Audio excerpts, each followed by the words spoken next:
All right, we're back for another fun-filled session. Hope so, anyway. Of Red Skies. The story so far.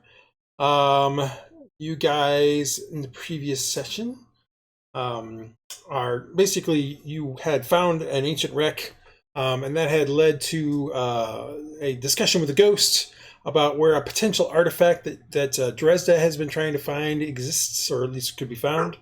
Um, Through that, you guys went through a ghoul warren and had ended up near a sort of a crevasse where you could potentially escape out, or potentially go further in and fight against some defender of some strange evil object, or at least that's what you assumed based on what the ghost was telling you. You guys discussed that for a little bit. The original, I don't know. You guys kind of went back and forth a few times on the plan. Initially last time. That's for sure. Kind of, vacillating is not the right word. Just kind of at one point you were like, okay, let's go back. At another point you're like, let's take a short rest. At another point you're like, oh my gosh, if we take a short rest, it's going to put us close to dark, so we should go back.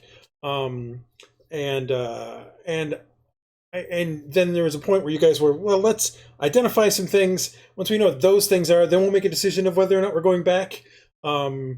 And so you identified that you had found a robe of many eyes, and that you had a ring of free action, as well as 3 potions of greater healing. The potions of greater healing, I think, actually tweaked the idea that some of you guys might have had for where you might go next.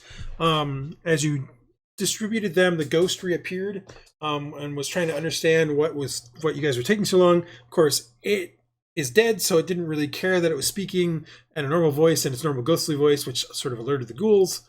And so you guys fought the ghouls, had a really interesting drop of a 4th level spell that pretty much cleared out much of that, got rid of the troll ghouls, the 2 guardians, pretty quickly after that, and then sort of had the opportunity to leave. But because there was activity from behind you, you decided to confront that first. Then again, still had the opportunity to leave, but instead decided to head deeper into the place where the larger troll had went. Heading inside there, you found a temple. This temple, as you walked in, you could see that it was filled with debris and things like that, and more specifically, old bones and body parts, probably from the previous crew of the Sand Devil. You're not sure exactly, or the group that you were trying to move stuff to. But you also noticed the big large troll. So you had another big fight right there with the troll. As you might have guessed already, if you're listening to this summary, pretty combat heavy session.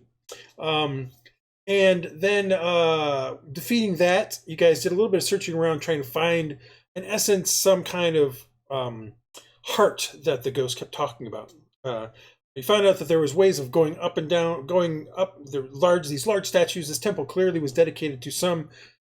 It's probably Malaz duology, but if it's Malaz, the Naga looks strange. They definitely have the Naga kind of heads, but they had multiple arms and they had serpent tails, which is strange because that's not how the Naga that you see them now. The Naga you see now are basically humanoids just with snake heads. So that seemed a little odd to you, but you were able to go up, and on the second level, through multiple ways, you found out that the heart was basically on a daze. Probably where there was sacrifices or something at some point, because there was an altar there that was broken. You guys tried to destroy the thing, eventually doing so, but during the course of that, it defended itself by throwing up these strange black arms or tentacles that came out and tried to stop and grabbed at you. It had an aura of whispers around it. You're not sure why, but there was like a sort of I'm looking for. There's sort of a shimmer around it, so maybe it's not fully in this universe. You weren't 100% sure. That kind of came to morph to fruition when Aaron one time swung at it, but seemed to go right through it, and this blast of strange energy kind of hurt him. That being said, that same attack also did destroy the object, which then blasted out a shockwave of energy, which took out Aaron, Iylis, and literally killed Hylough. That destruction, though, no. brought back the ghost, who was now back to normal color, like the normal color you expect for a ghost, brightish white, whitish blue, hard to look at. I expect mine to be yellow. See through. And as it was slowly faded away, a milky sphere, maybe about the size of an eyeball, probably about that size, best way to put it, started floating where it was at, where basically would have been a diadem on its forehead. Dresd'a took that, felt a strange tingle go up her arm when she took it, and that's when she and the rest of you that were up started to notice that parts of the ceiling above you were falling to the ground, smashing into the floor, and parts of the floor then would smash through the floor below, things of that nature, and that's kind of where we ended. So let me bring back up Temple. So I'm still down. Hylough is technically still out, except for his hero points, right? Well, technically he's still dead, but we'll get to him in a second. So give me 1 second. Let me start with Hylough. All right, Hylough. Yeah. Let's see here. I have a thing for you. As this wave of energy. Okay, so you remember the following. You remember reveling in the feeling of power as you were infused by some strange energy. At first it was painful, as if tearing your entire being apart. But just as you could almost take no more of the pain, you heard a single strong voice cut through the whispering, cut through the whispering of the obsidian heart.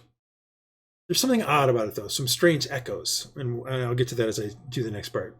The voice says, "I see you already have my mark upon you." And then an echo, you hear an echo, like you're in an echo chamber, you hear an echo say, "Take this mark upon you." And you hear yet a third echo that's a little bit fainter say, "I rescind my mark upon you." You then hear the voice say, so there's sort of a prominent voice, and then there's these echoes that kind of happen from it. Prominent portion of the voice says, "Take this boon back into your world and sing my praises." And then the echo responds with, "You shall burn with the rest of the world." And a lighter echo says, "My boon to you is forfeit, and you shall die alone." And it says in the louder voice, "Let them know that I am coming." The echoes, "Let them know that I am here." And the last echo is, tell them of my past." And then, "Your world shall be mine." Echo of "your world is mine." And a faint echo of "your world was mine." "And you shall be my servant." The echo being, "and you are my servant." And then a faint echo being, "you were my servant." As that final sentence echoes off through your mind, the whispers rise up, overtaking, and then as if slowly overtaking it. And then, as if slowly recovering your sight from being blind, you are able to see the surrounding waters and the cracks rising up the walls. Hylough, you have gained a feat. The feat that you've chosen. Okay. Just like that. Yep.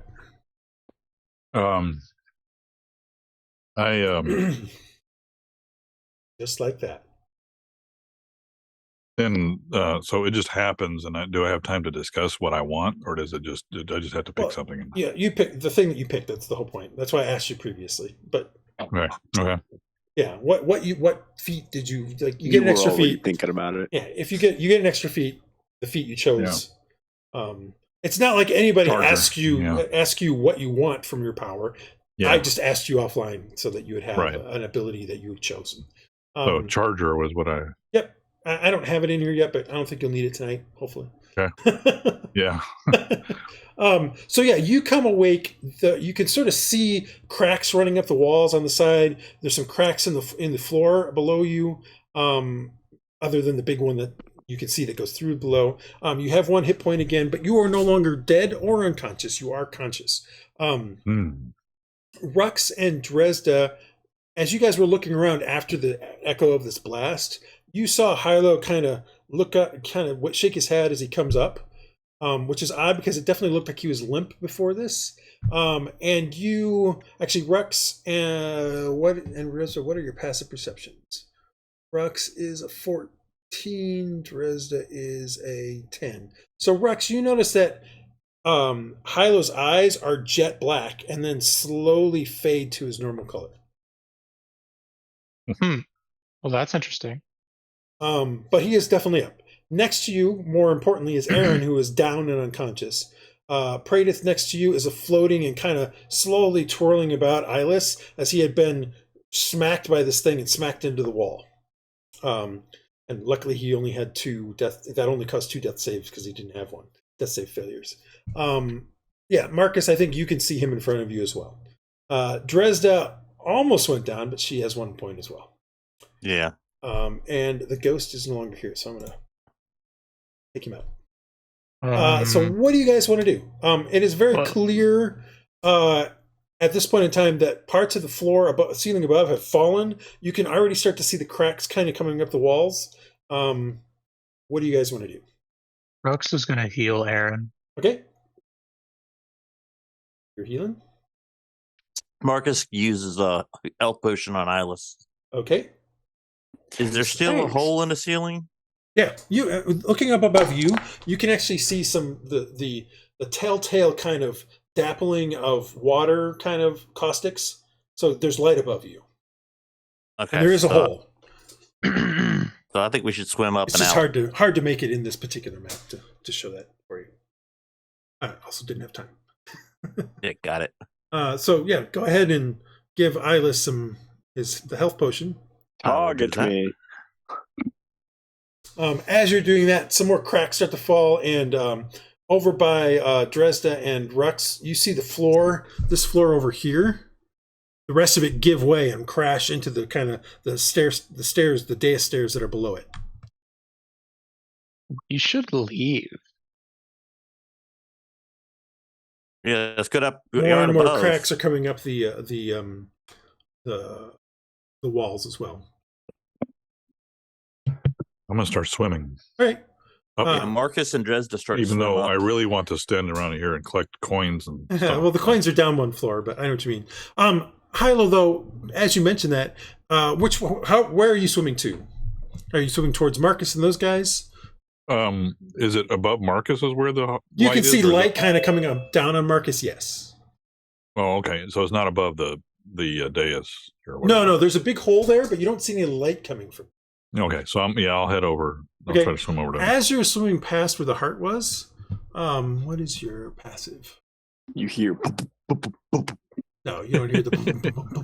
Probably 10.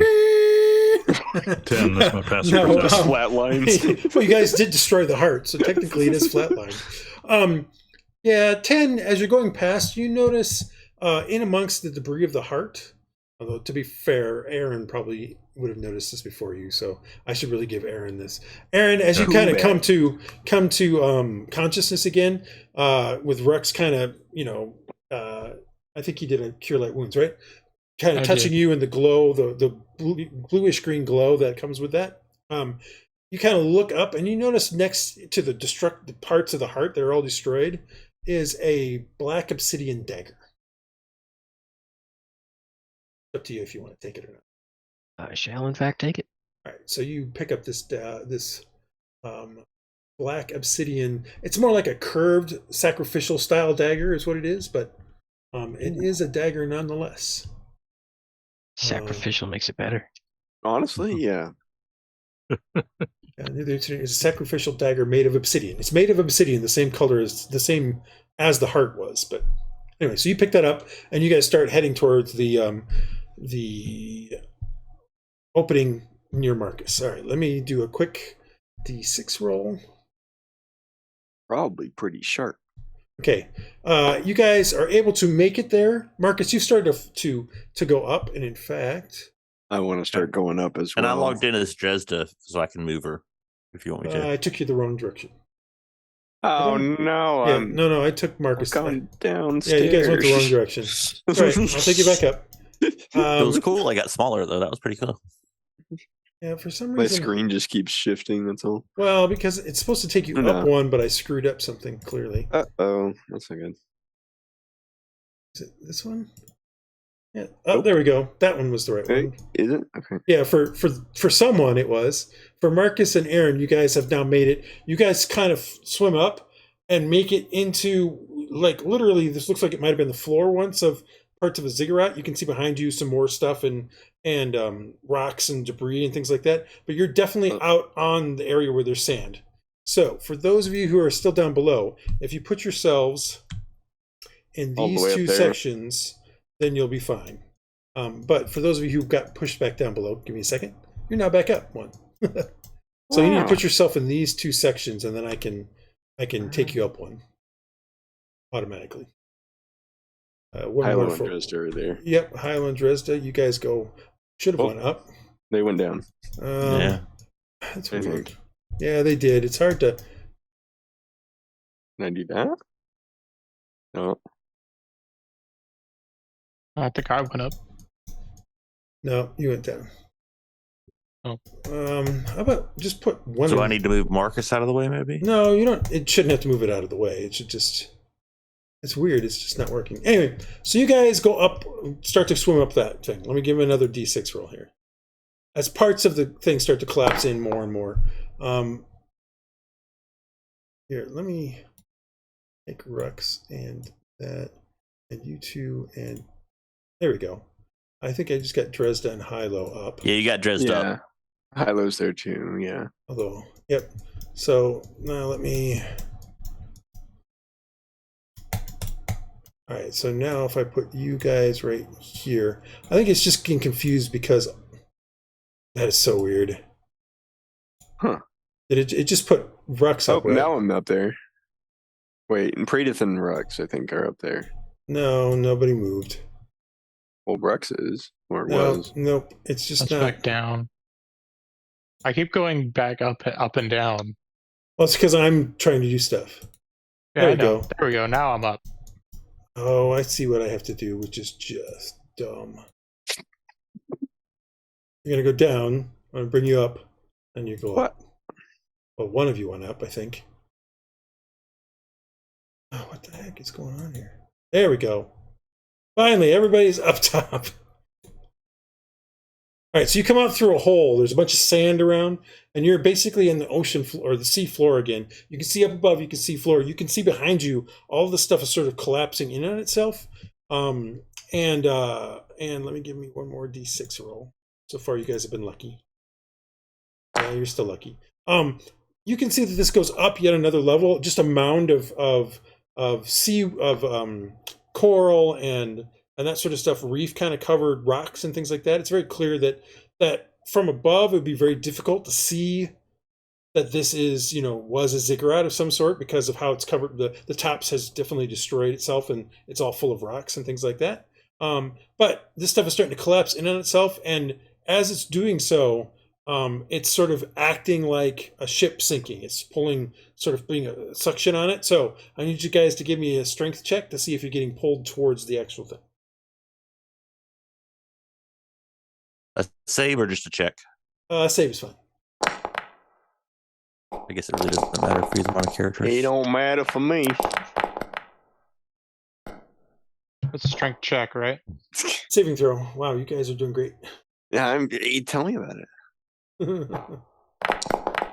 You have a +3 Ooh. from me. Oh, Dresd'a. Oh, I have an Okay. extra +3, so I get a 10. All right, so Yeah, you Hylough, Rhux, Aaron, and Iylis, you guys are able to start to make headway against the section that's back behind you. The rest of you are being pulled back towards the hole. Hole. Oh, not no. hole. So Dresd'a, Praedyth, and Marcus. You guys are Marcus and Dresd'a are going to swim sideways to try to get out of it that way. If I notice that Praedyth is drifting back right next to me, can I try to reach out and grab him? Yeah, you'll have to give me another strength check. Strength saving throw, sorry, because you're basically... You're testing Right, so your you're- limits. You're able to pull Praedyth with you. Yeah, because Can I I'm grab a somebody? big boy. Yeah, going sideways isn't going to help you. Okay, John. so you can't get It's out of not it. Because under it's current. basically It's just not undertow? No, it's not undertow. It's Not a literally rip current. it's literally the area that It's going- this thing was containing is now collapsing, and so it's pulling the water towards it. Okay. along a wide variety of directions. Can I grab Marcus? Grab Sure. Dresd'a. Give me a dexterity check. She's more hurt. In this case, give me a dexterity check. Okay, I'll grab Dresd'a. As she's being pulled back, you are unable to get a hold of her as you go forward. And everybody No who's made it at snatching. this point in time needs to move 20 feet away from the hole, Okay. away from the thing. So at this point in time, the only one who is still there should be Marcus and Dresd'a. So what do you guys want to do? You guys, the rest of you are sort of getting far enough away that you're okay. What do you guys want to try to do? And then I'll ask for some rolls. We could try to. I mean, anybody have a rope? Well, I'm talking. I have a rope. Specifically, I'm talking Marcus and Dresd'a because Rhux and Praedyth should be 20 feet away. Marcus is going to cast Long Strider on himself. Nice. Okay. Give him more speed. Smart. Okay. There we go. And then he's going to try to help Dresd'a, and we're going to try to get out of it that way. All right. So go. So the two of you are going to try to swim together. Yes. Give me a single roll with advantage. On strength? Yep, strength saving throw.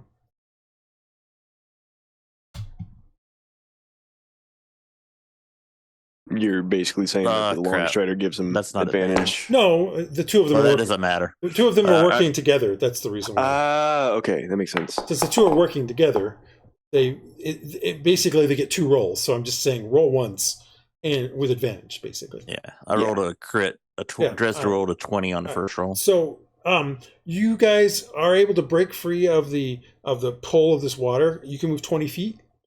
Long Strider really isn't helping you much with that because you're helping Dresd'a. But Yeah, I figured. But yep. give it a reason to get out. Yep. No, you're fine. So you guys move out about 20 feet. And you guys kind of continue trying to swim.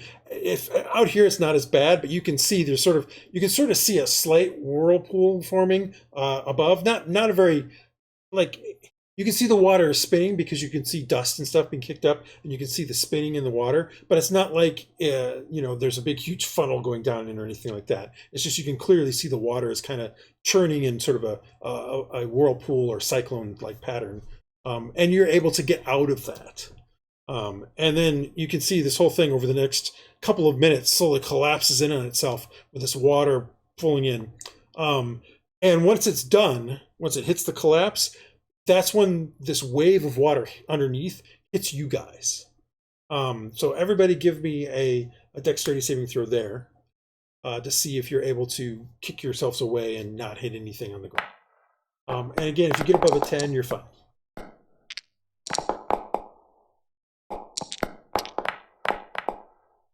We're just missing Dresd'a, right? 1, 2, 4, and Praedyth. I know Brian's here because I saw him. So Brian and Rhux, both of you are going to take. There we go. Well, it should be plus another 3. Okay. Doesn't help Brian. Brian, you're going to take 6 points of bludgeoning damage as you get dashed against some of the rocks in this place by the wave. And then you guys are able to kick your way to the surface. You still have water breathing, so this is not like it is a big problem from that standpoint. Brian, did you already take the 6 points off?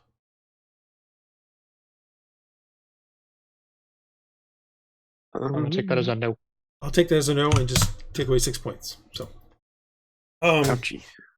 So you guys kick to the surface. So you're now on the surface of it. You can, as you kind of are looking around, you see a wave. I already took away 6 points. Sorry, I'll put back. Okay. You see sort of that wave of water picking up as it gets closer to some of the sandbars and reaches a pretty big height on the surface. It looks like maybe 10 to 12 feet before it crashes in onto the sandbars and slowly kind of equalizes out. As you're kind of looking around and stuff like that, you can see that it takes a while for some of this wave because the wave goes for quite a ways in many directions. Just so happens you're close to a sandbar towards the north. Looking towards the west, you're pretty sure maybe west and northwest a little bit, maybe about And 3/4 of a mile away is the ship, and you literally watch the wave go and hit the ship. And the ship rocks heavily in the water, but is able to maintain itself. Cool. What do you guys want to do Had now? to say, if it fell over, then need a Marcus better is going to boat. go ahead and probably be the fastest one to swim, just because the way movement works. So he's going to swim to the ship and. All right. Well, it's like I said, 3/4 of a mile away, so it's going to take I'm probably going to swim to the 5, boat 10, that we had. 10 or to 15 minutes or so, something like that. Okay. The boat I'm that you gonna- had is probably about, that's a crow flies, probably about half a mile away. Like Oh, you're, wow. because remember, you were about half a mile south of the ship Right. through the canyon, but then you went through the Yeah. Warrens to the east as you went east. Yes, yes. and that took you about half of a mile to the east. Yeah, I'll change, and once I see Iylis going that way, because I forgot about the boat. So let's Right. go to the boat. So you guys swim towards the boat and get to the boat, to the little dinghy. The dinghy. Yep. Yeah, you're at the dinghy now. What do you guys want to do? Row. Row it towards the main Alright, ship. so Let's you get out guys of here. Rowing our boat. Jump gently down onto the stream. boat and start rowing to the main ship. It takes, like I said, it takes about 15, since you went there first and then to the ship, it's a little longer, it's about a mile, so maybe 20 minutes to get there. Cool. Then we get to keep the boat again. Ahoy! As you come We're onto back. as you come up onto the ship, you can see that as you're getting closer to the ship, you see that there's some people in the water, and as you're getting closer, you see somebody's being pulled up by a rope, kind of limp. We fell off the boat. I'll try to rescue them as we through. Yeah, like if we're- No, no, If there's no. any Somebody's other being pulled up stragglers. by a strip. The other people seem to have been helping get this person back on the ship. Can we it's just one see who guy. it is? It's hard to tell from this distance. Okay.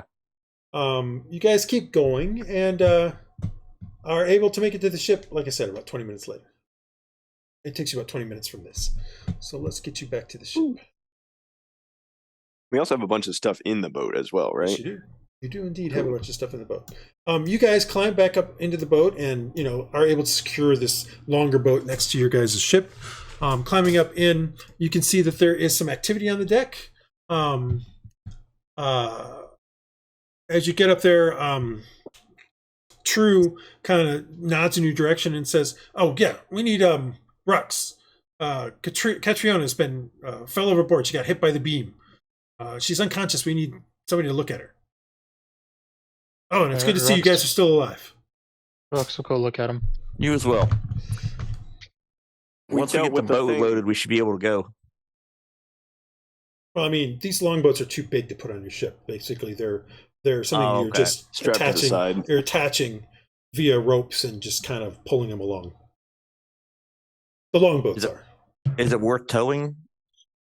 It's up to you guys. Oh, Is it how- going to slow us absolutely. down? Yeah, how much would it slow us It is down? absolutely worth towing. It's Well, gonna. I mean, we it's we going can to take slow the you stuff down out of it. some. Yeah, no, you clearly can take stuff out. It's going to slow you down some, but not like it's not like it's going to cut your speed in half. No. I mean, you are pulling something, so it takes it's not really your top speed that's the problem. It's your ability to get the top speed and your maneuverability. Your that suffers. acceleration. Yeah, that's what's suffering. Well, I We wouldn't can- mind keeping one because they're really convenient to get around if we run into trouble on the wall again. Well, like I said, remember you have a smaller boat, a smaller dinghy. Oh, okay, And so these that's are the actually- two yeah. big longboats that Two big boats. that were used Yeah. for trying to transfer cargo. Well, we could hang that onto them for smuggling purposes since we're doing that now. And Well, they won't fit on our boat. We have to tow it.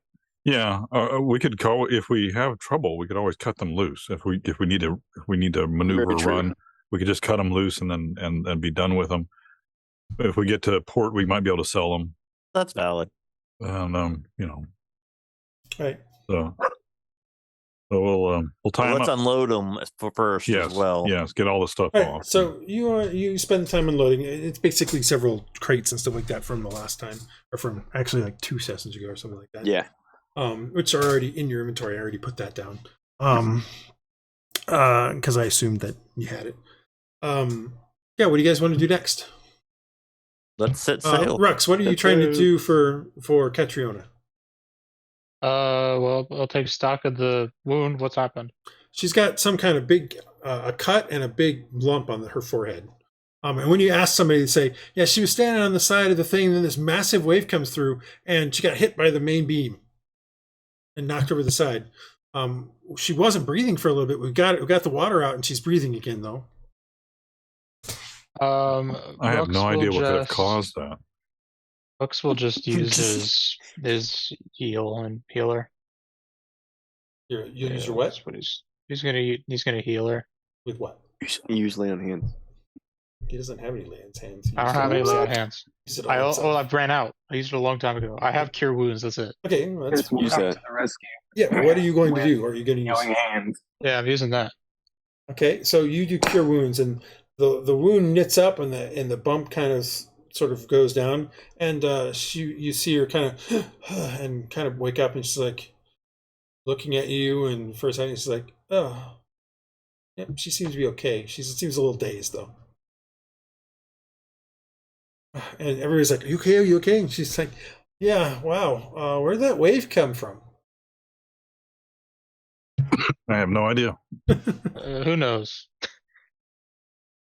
It's really weird. Came out of nowhere. It was perfect.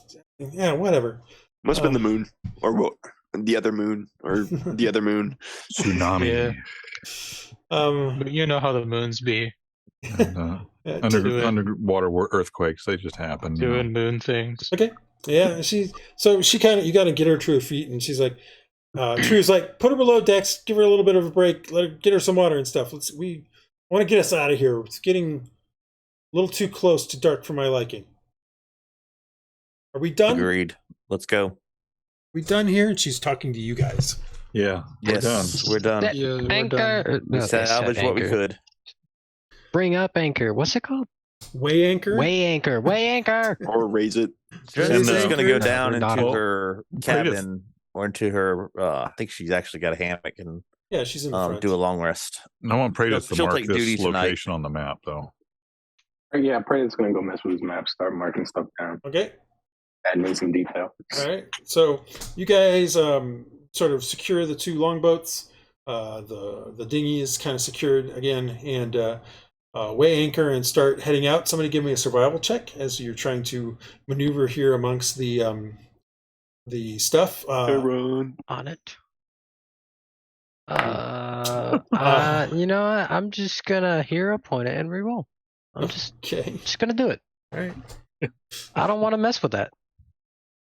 Can we give him advantage by watching out? Well, it doesn't matter now. Nope. I'm just doing it. All right. So you guys are kind of moving through.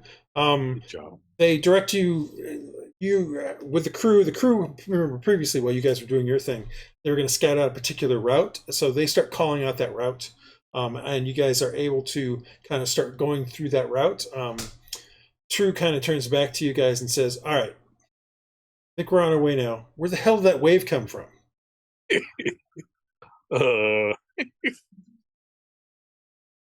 We barely had enough time to kind of reorient the ship a little bit so that we wouldn't get capsized. Not important. Well, we didn't know that the wave was going to happen. It was an underwater ziggurat that just collapsed on us. On us. She's like, Of all people. She kind of starts looking at you again. Is like, well, at least come up with a good lie. It's not a lie. We vanquished a great evil. Yes, and Eat we up a killed a big lot of rock. those bad guys.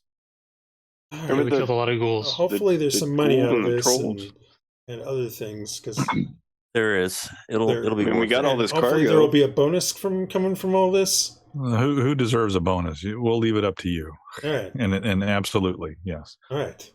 Well, let's get at least away from the walls so that we're not in easy shot of these ghouls, and then That's the, then we can hopefully get to Calastria tomorrow. I think that's the least more fear thing Hylough has ever said. Yeah, no doubt. It's fair. I mean, it's fine. He can grow beyond more fear. Come on. I can be generous at times. I Obviously, he's recognize- been possessed by someone else when he came back because Yeah, The that's Seer, warrior's been driven away. Alsace, of course. Yeah, so I'm suddenly generous and magnanimous. and Yeah. all that stuff. So you guys start to head out. It takes you guys about a good hour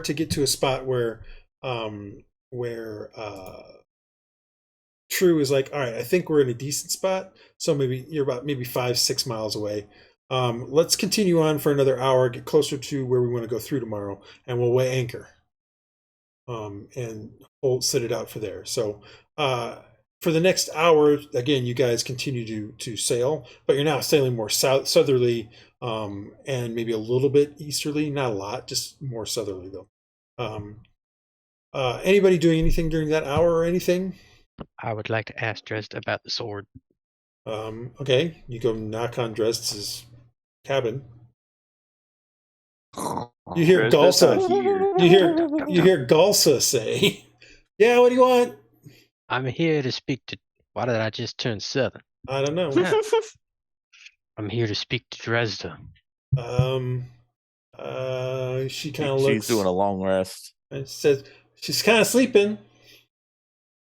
Well, if you could tell her to come to the captain's cabin if she ever wakes up. If she ever wakes up. What? That's the biggest. That's the most interesting way of saying, Galsa, could you please kill Dresd'a for me?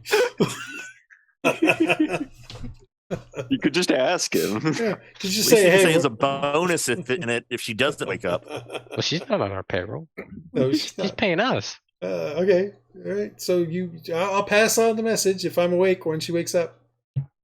Thank you. I'm gonna go I'm just going to start my long rest right now, All as soon right. as I can. Is anybody setting up any kind of watches or anything? Yeah, It's going to take you I'll be again first. about an hour to get to the spot where they're going to weigh anchor, and it will be dark by the time you get there. But at least knowing where you're at and things like that, True is pretty sure that everything will be fine when you get to there. Just because you're now kind of off the wall a bit, and headed towards the deeper part that is one of the ways of going through.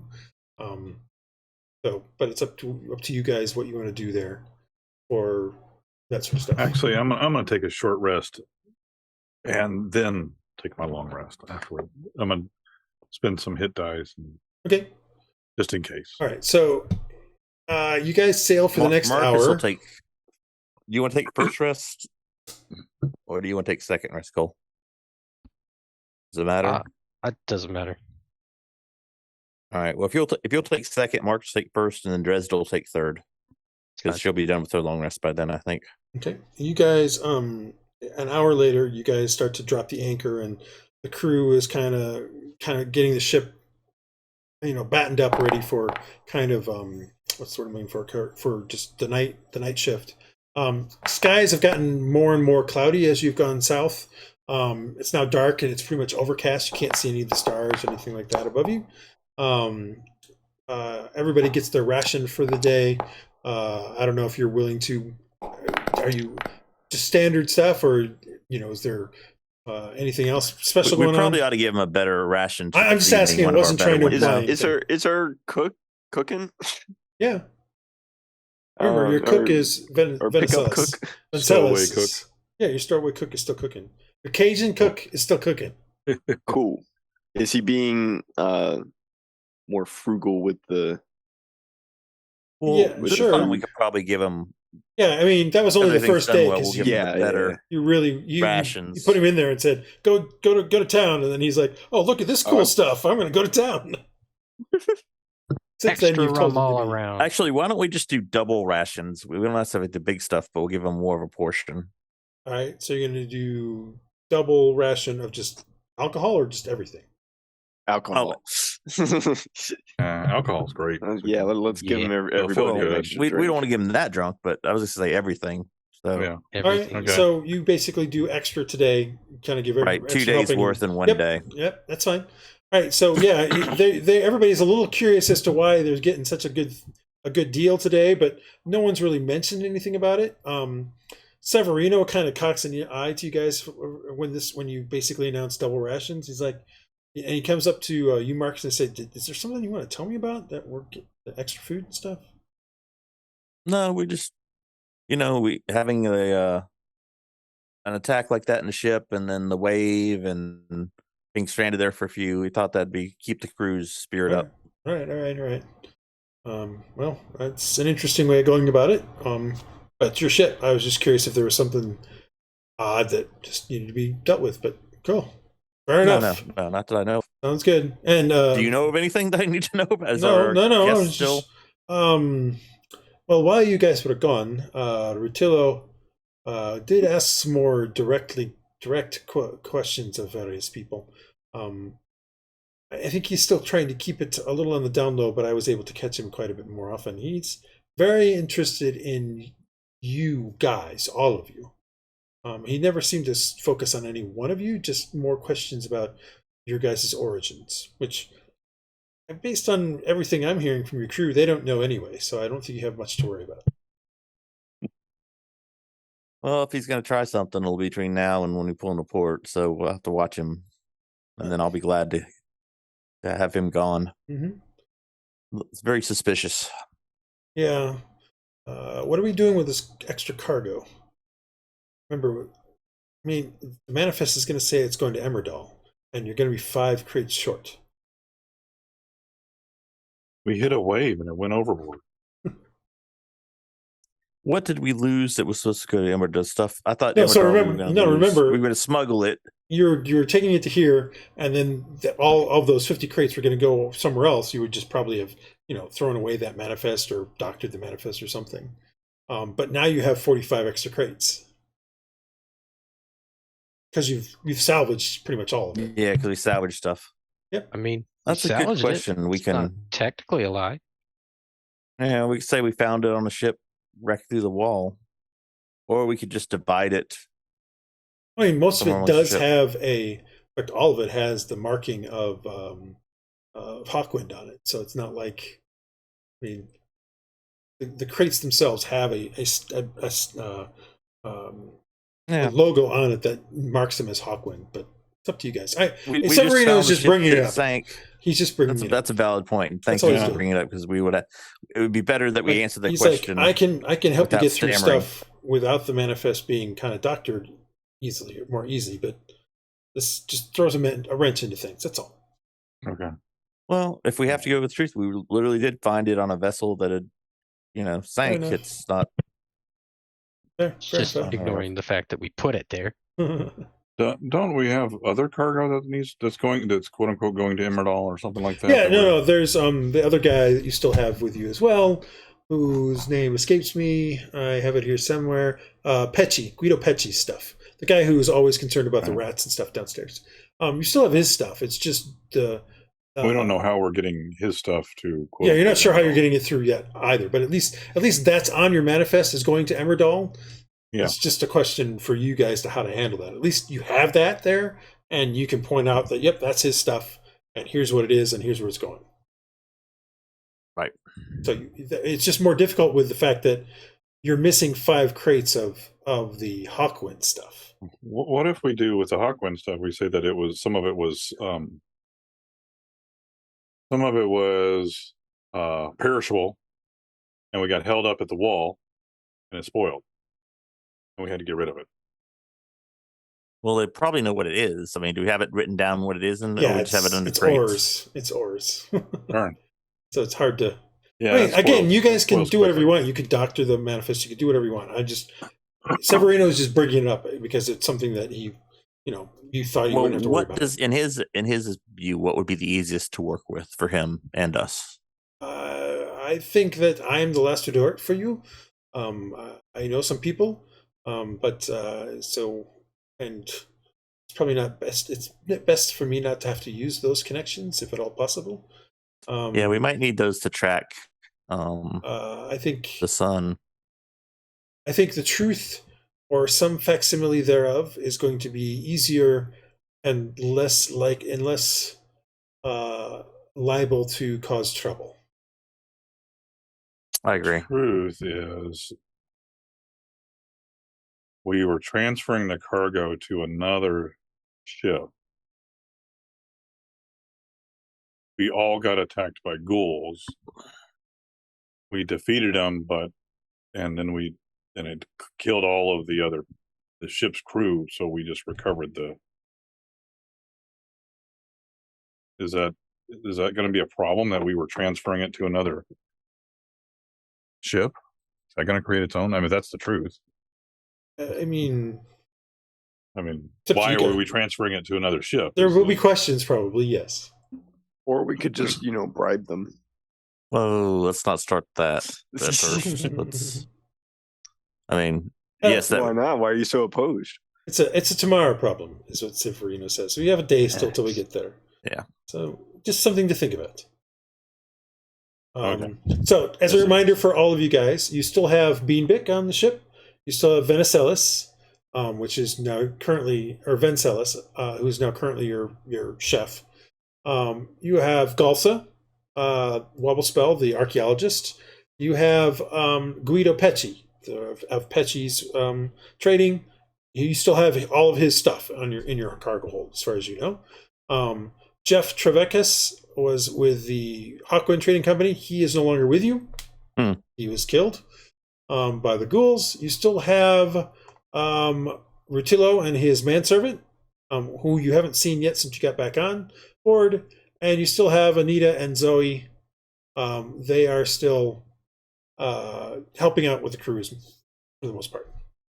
Just as your passengers, I'm just reminding you. Okay. And you guys have dropped anchor. You've provided double rations for everybody tonight. At some point during dinner, Rutillo does seek out you, Aaron, as the captain of the ship, and he says, "Oh, thank you very much for the." He's supposed to be Italian, not Russian, but thank you very much for the extra food this evening.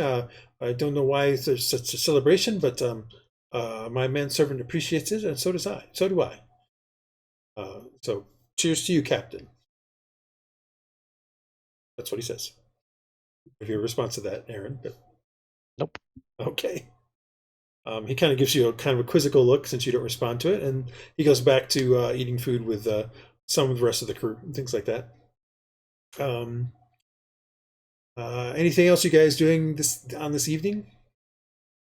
I will remind you, you still have some go ahead items that you haven't identified. Yeah, I was gonna say I would go ahead and identify the ones we have left, like the shard in the captain's cabin. Okay. So rituals. You guys still have the prism. You don't know what three of the potions are. I think, and again, somebody knows that Praedyth's necklace is magical, but no one has said anything. So as of right now, you still don't know what it is. So the prism is I just got to find it. Sorry. The prism is on a different set of notes. This set of notes. It is where are you? The Gould Grotto. It is an Ioun stone reserve. It can do, I think, 3 spell levels of spells. Take a quick look to make sure of what that is. It's like a spell storing stone? Yep, it'll reserve spells. Reserve. This vibrant purple prism stores spells cast into it, holding them until you use them. The stone can store up to 3 levels worth of spells at a time, and you found it with a 3 levels already fully used. You're not sure what's in it, though. Well, so that's really good. There is something in it that could be really used. Freaking good. Yep. Can one of our mages study it to see if they can figure out what's in it? Well, they would have to attune to it. Once you attune to it, you will know what spell is in it. And it doesn't have to be a mage that attunes to it, by the way. It has to be somebody would have to touch it to cast the spell into it, but it doesn't have to be a wizard, sorcerer, or cleric or anything like that to be attuned to it and use it. Okay, that's very convenient. So that's that, guys. The potions are here somewhere. Let me find them. Different thing though. I know 1 is a potion of lesser restoration, and 2 are potions of poison resistance.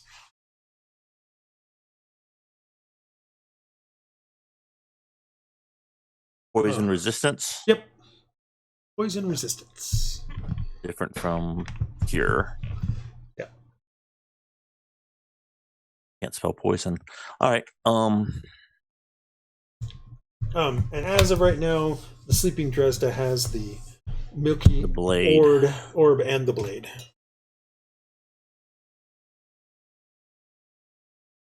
She has the orb. Yep, she put the orb. She grabbed the orb too, which you know is it's the eternal or eternal eye of Oh, got eternity, Basir's bane. You know, Yeah. I mean, I don't know if Identify would tell you what its abilities are, given the fact that the Master Diviner was heading to Rune Mages to find out what it did. Probably doesn't. When he went down. Yeah. Living with her player, I'm definitely not waking up her character because I know how her player reacts when you wake her up. So we'll No, that's let fine. her I'm just letting you know sleep that through those that. are the only other things Okay. that I know that you haven't identified, other than the So necklace. are we all together except for Dresd'a? Do we want to talk about this, or do you want to talk about? We'll talk about it in the morning and divide stuff up. Is that okay for everyone? By me. Yeah. Okay. Is there any other treasure we got that we don't know? You already told us whatever we got, right? That's all on the. We don't need to open any crates or anything like that. You have opened. I believe I put everything down. Yes. Okay. I believe you've Yeah, opened we have everything. like some silver. Also, there was some other stuff that we Yeah. got. It should all be. It's all in the the chart thing. Yep. So yeah, let's rest up and then we'll figure it out in the morning. Okay. We're days away, you think, from You're about probably at the end of, not late, but let me check I think I put a time up for Wall to there. So from Marabar to Calastria is 3 days, but so you should have about a day. Okay. It's about a day to get there. Not including potentially stoppages from the blockade. blockades or anything like that. Just pure. And we're not going to run from any blockade ships. We're just going to sail. We have a reason to be here. We have, I mean, obviously we don't want to get caught, but let's not give them reasons to chase us. Let's just be innocent little ship. Yeah, just be yourself. Yeah, no, Okay. I said innocent little ship. I didn't say be ourselves. Right. All right, so you guys, who's first watch? I will take first watch. Marcus takes first watch. I'll take third watch. Okay. And Dresd'a I'll is hang gonna out take with third Marcus. watch too. I'll hang out with Marcus up here. All right, so the two of you kind of spend the first few hours. The ship starts to settle down. There's actually the ship takes a lot longer to settle down. It seems that your extra rations has sort of livened up the crew a little bit. So some of the normal evening activities, like some dice games and things like that, tend to linger longer into the evening than normal. So by the time you guys kind of get to your midnight kind of normal swap over for the watch, there are still people up playing games and playing dices and doing gambling and stuff like that. Which normally they would have settled down and kind of went out because big days and stuff like that. But it's something, that your particular thing has certainly made them more happy and that sort of stuff. Morale is up, even though specifically the rum. Yeah, that probably helps. So, but otherwise, other than it's overcast. The air feels a little bit heavier. Nothing really happens. Rutillo comes up on deck once during the time, sees that you guys are kind of on the deck. More nods to you, kind of does smoke something on the fore of the ship, and then heads back down below. That's the only thing of note during that. Okay. Who's second watch? Captain. All right. I'm assuming Dresd'a's not. Dresd'a's- Is she done yet with her long rest? No, remember you guys. It was you 8 hours. went for an hour, so it's been about like 4 hours or so. Okay, yeah, so it won't be Dresd'a then. Anybody else want to help the captain out? Rhux should be there. Oh, Yeah, Rhux will help on this one. okay. For the next 3 hours, it's overcast. But by the time you reach about 2/3 of the way through your thing, the first kind of drizzle starts to hit the ship. Clearly, it's not a heavy storm, just kind of a drizzling kind of thing here on the waves. The waves are kind of kicked up a little bit. The wind is up a little bit, but not a lot. This is just kind of the typical kind of soaking kind of thing that you would expect from one of these sorts of squalls. An hour into your watch, most of the ship has settled down.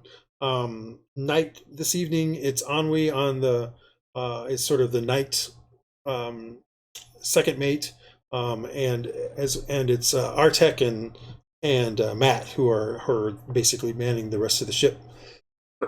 You kind of run into them every so often.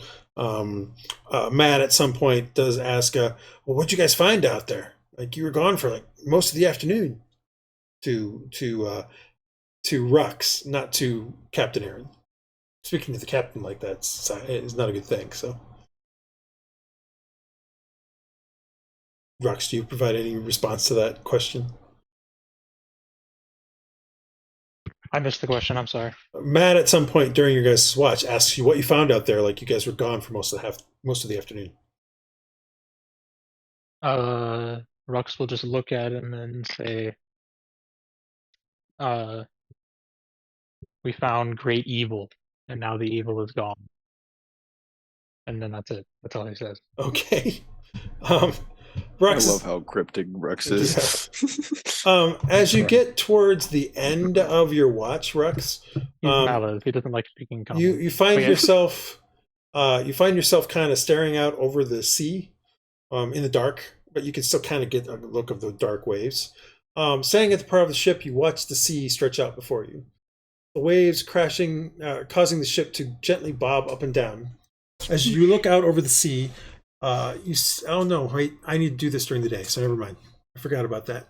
Never mind. I forgot about this. Never mind. So you don't have this happen. I keep forgetting that I set this up. You can't look. You were blind. Yeah, no, because of what has to happen. So yeah, you guys' thing goes without incident. It is now time for the last watch. And at this point, it has been approximately 8 hours. But remember, you can do watch as part of your 8 hours, John. Yeah. Well, Dresd'a will take the third watch as well. Right? Because hypothetically, you're just sitting doing nothing and well, watching. It's not like you're sitting doing nothing, but it's just you can't be doing strenuous activity. That's all. Yeah. So. All right. So, and also remember, Praedyth is sort of watching as well. During the third watch. Interesting. Oh. Interesting. During the third watch. Another stowaway. During the third watch. Praedyth. Yes. You are kind of sitting in there, occasionally looking through the bird, occasionally doing stuff with your maps and stuff like that, sort of doing the trance kind of thing. It's during this trance that you see flashes of a vision. First, wandering through the flame. First, you are wandering through the flames of a battlefield filled with the dead. Men, women, halflings, gnomes, Alex, Naga, dwarves, and some humanoid forms you've never seen before. As your raven takes flight, you realize the bodies are arranged in 3 interlocking circles. A flash, and you are on top of a great temple, with another great temple no more than a mile away. 3 massive tears in the fabric of reality can be seen between the two, and from them tentacles are forcing their way through with thousands of eyes running along each one. The rifts are each easily the size of one of these temples. Again, creatures of many races run along the temple top and walls, fighting against tentacled masses. The battle looks hopeless as more and more of these creatures stream from the rift. The raven flies above, and as you watch as the 3 rifts seems to drift closer, eventually forming 3 interlocking circles. A flash, and you are in some kind of darkened space, standing on some stones. 3 interlocking circles carved onto the floor beneath you. As you watch, 3 stone statues appear, one a young girl, one a woman, and one an old crone. They each reach a hand towards you, the statue's eyes beseeching you for something that you just don't seem to have. As you turn to each in succession, they seem to look more and more insistent, until upon turning to the old crone, the stone eyes flash in surprise and then sorrow as it crumbles to dust before you. The 3 interlocking circles flash with light, and you start from your trance. The raven is staring at you with a cocked head before it leaps into the air and takes wing again.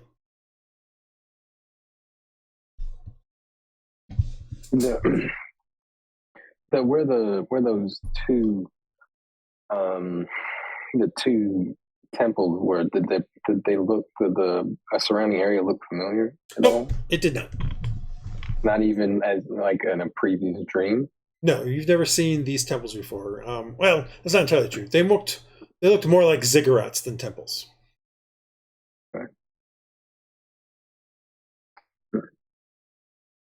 Did I get like what was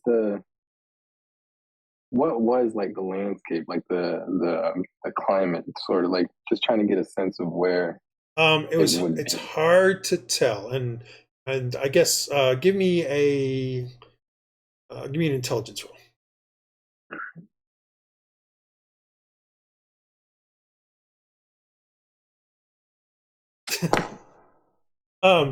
It's hard to say. One thing I would say that you recognize, or at least found odd about that portion of the vision, is that you saw Alex with strange kind of golden armor.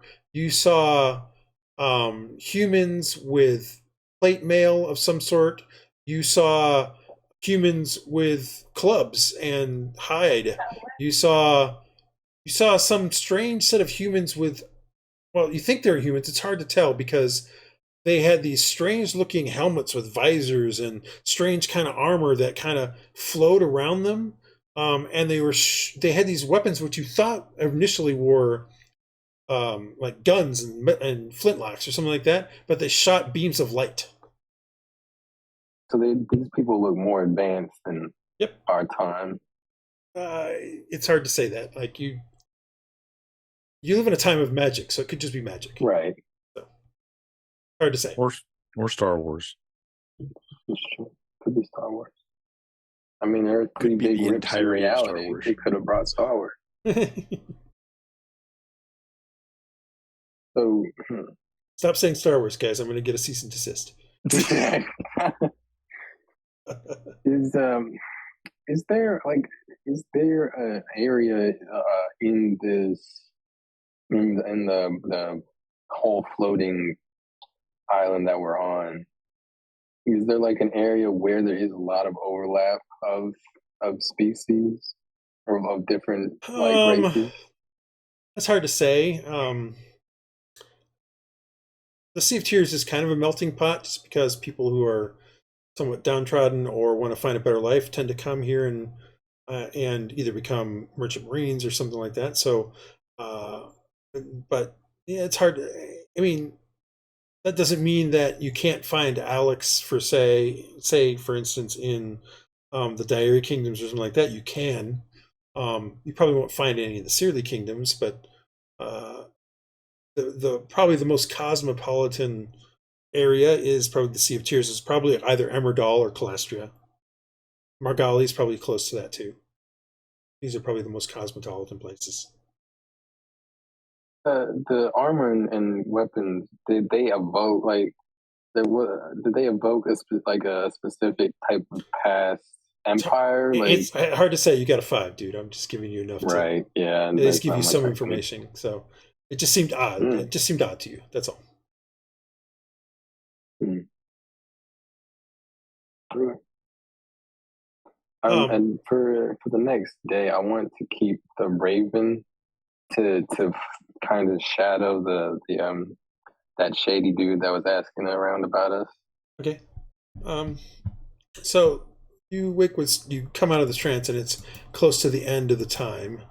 The sun's rise, or so you think, only because the sky brightens. The drizzle has turned more into a harder rain, with a bunch of blustery winds that are coming through every so often, and the ship is rocking a bit more, which is not conducive to some of your crew members who drank a bit more than normal last night and are quite hungover as they start coming up on deck for the opening bell for day's work.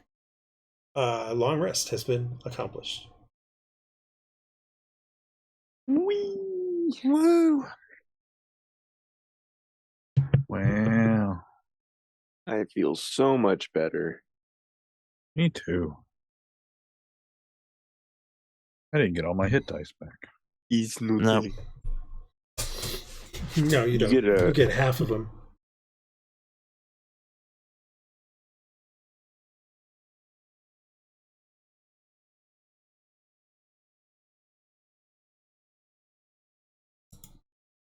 What are you guys doing now?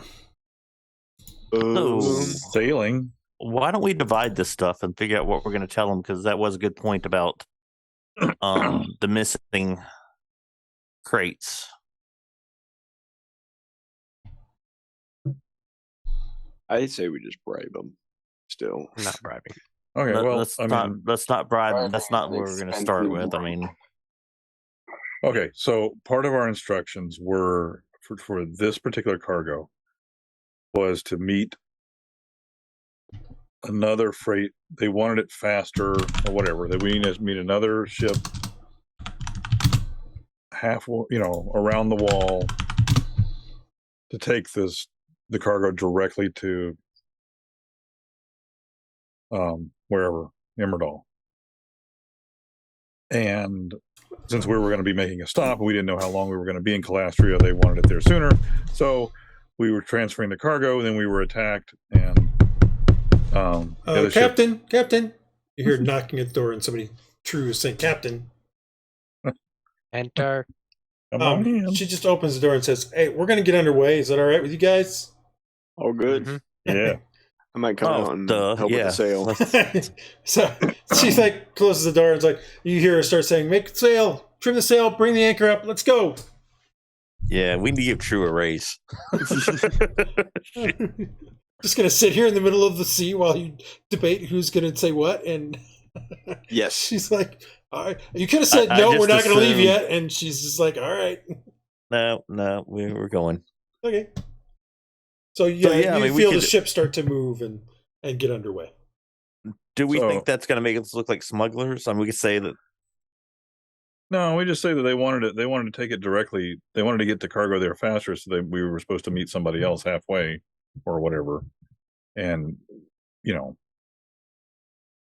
And it didn't, and it just. I think the truth would work. and then the only thing we're changing from the truth is the reason why we were meeting them halfway, right? Mm-hmm. We're just And we weren't tweaking sure if that. we could. Yeah, we were not sure if they were going to get a vessel to us or not. So if we did not meet them, we were going to take it to Imerdal. So Yeah, and That's so then why. they were attacked. That ship was wiped out. We recovered the cargo and decided to recover the cargo and take it on to Imerdal when we got there. So, and we were Yes. unable to recover it all. So Yep. Damn it, the stuff I was trying to find last Tuesday just finally found. Although that also Continue. means we're going to have to give it back, probably, which is fine. They paid us for it, but if they We could get more. ask for it, well, who says we're going to Imerdal? Mm. Eventually, maybe we get distracted and we never make it to Imerdal. Well, I mean, Well, we just we're need to here get to get a past the guy's son, blockade, and then we're though. going to go past him. but we don't want to sell it. We probably won't be able to sell it in the next port. You just sell it back at what's the place? You know where we came from? What is it? Right. Yeah. Margali? Yeah. Well, if we sell it in Morgali, they'll definitely know we're selling their stuff. But Yeah. we can sell it somewhere else. I mean, we can definitely ditch it. We just shouldn't ditch it yet. Mm-hmm. Is just my point. So the rest of everything we can unload, and we've got to figure out how we're going to go about looking for the boy and where we're going to start with that. So as far as dividing what we have, who would like to have the robe? I wonder if I could use it, but I'm really not sure. Why would you not be able to use it? I mean, well, yeah, I mean, I would be able to use it, but like the negatives of not being able to close your eyes and things like that are kind of scary. You could always take it off, right? Yeah, Yeah. it's shed. And right the now you cloak. can't see in the dark at all. So That's true. Yeah, being you a have a human, choice of having the option. it would be pretty cool. Yeah, I wouldn't mind taking that. I mean, it definitely cries out for a wizard type character. Right. And you don't have any armor, right? So I mean, Yeah, it's just. I mean, I'd just be wearing a cloak anyways. Guys, through the through the doors, kind of hear a very faint, cut that mainsail, cut it down, bring it down, slowly, slowly, trim it. Just trying to give you some. Okay, cool. Yeah. You also hear Hear the seagulls. seagulls in the background. There's no seagulls. It's raining. Remember, guys? Oh, too far out. It's raining too. Oh yeah. Okay. Oh. So we will give that to Iylis, the robe of many eyes. Okay, I will see note that all. down after the session. Okay. The ring of free action. Who doesn't want to get One, grabbed? a fighter should Magically. definitely take that. So what is it again? What does it do? So you can't get a hold spell. You cannot or get any type- magically restrained.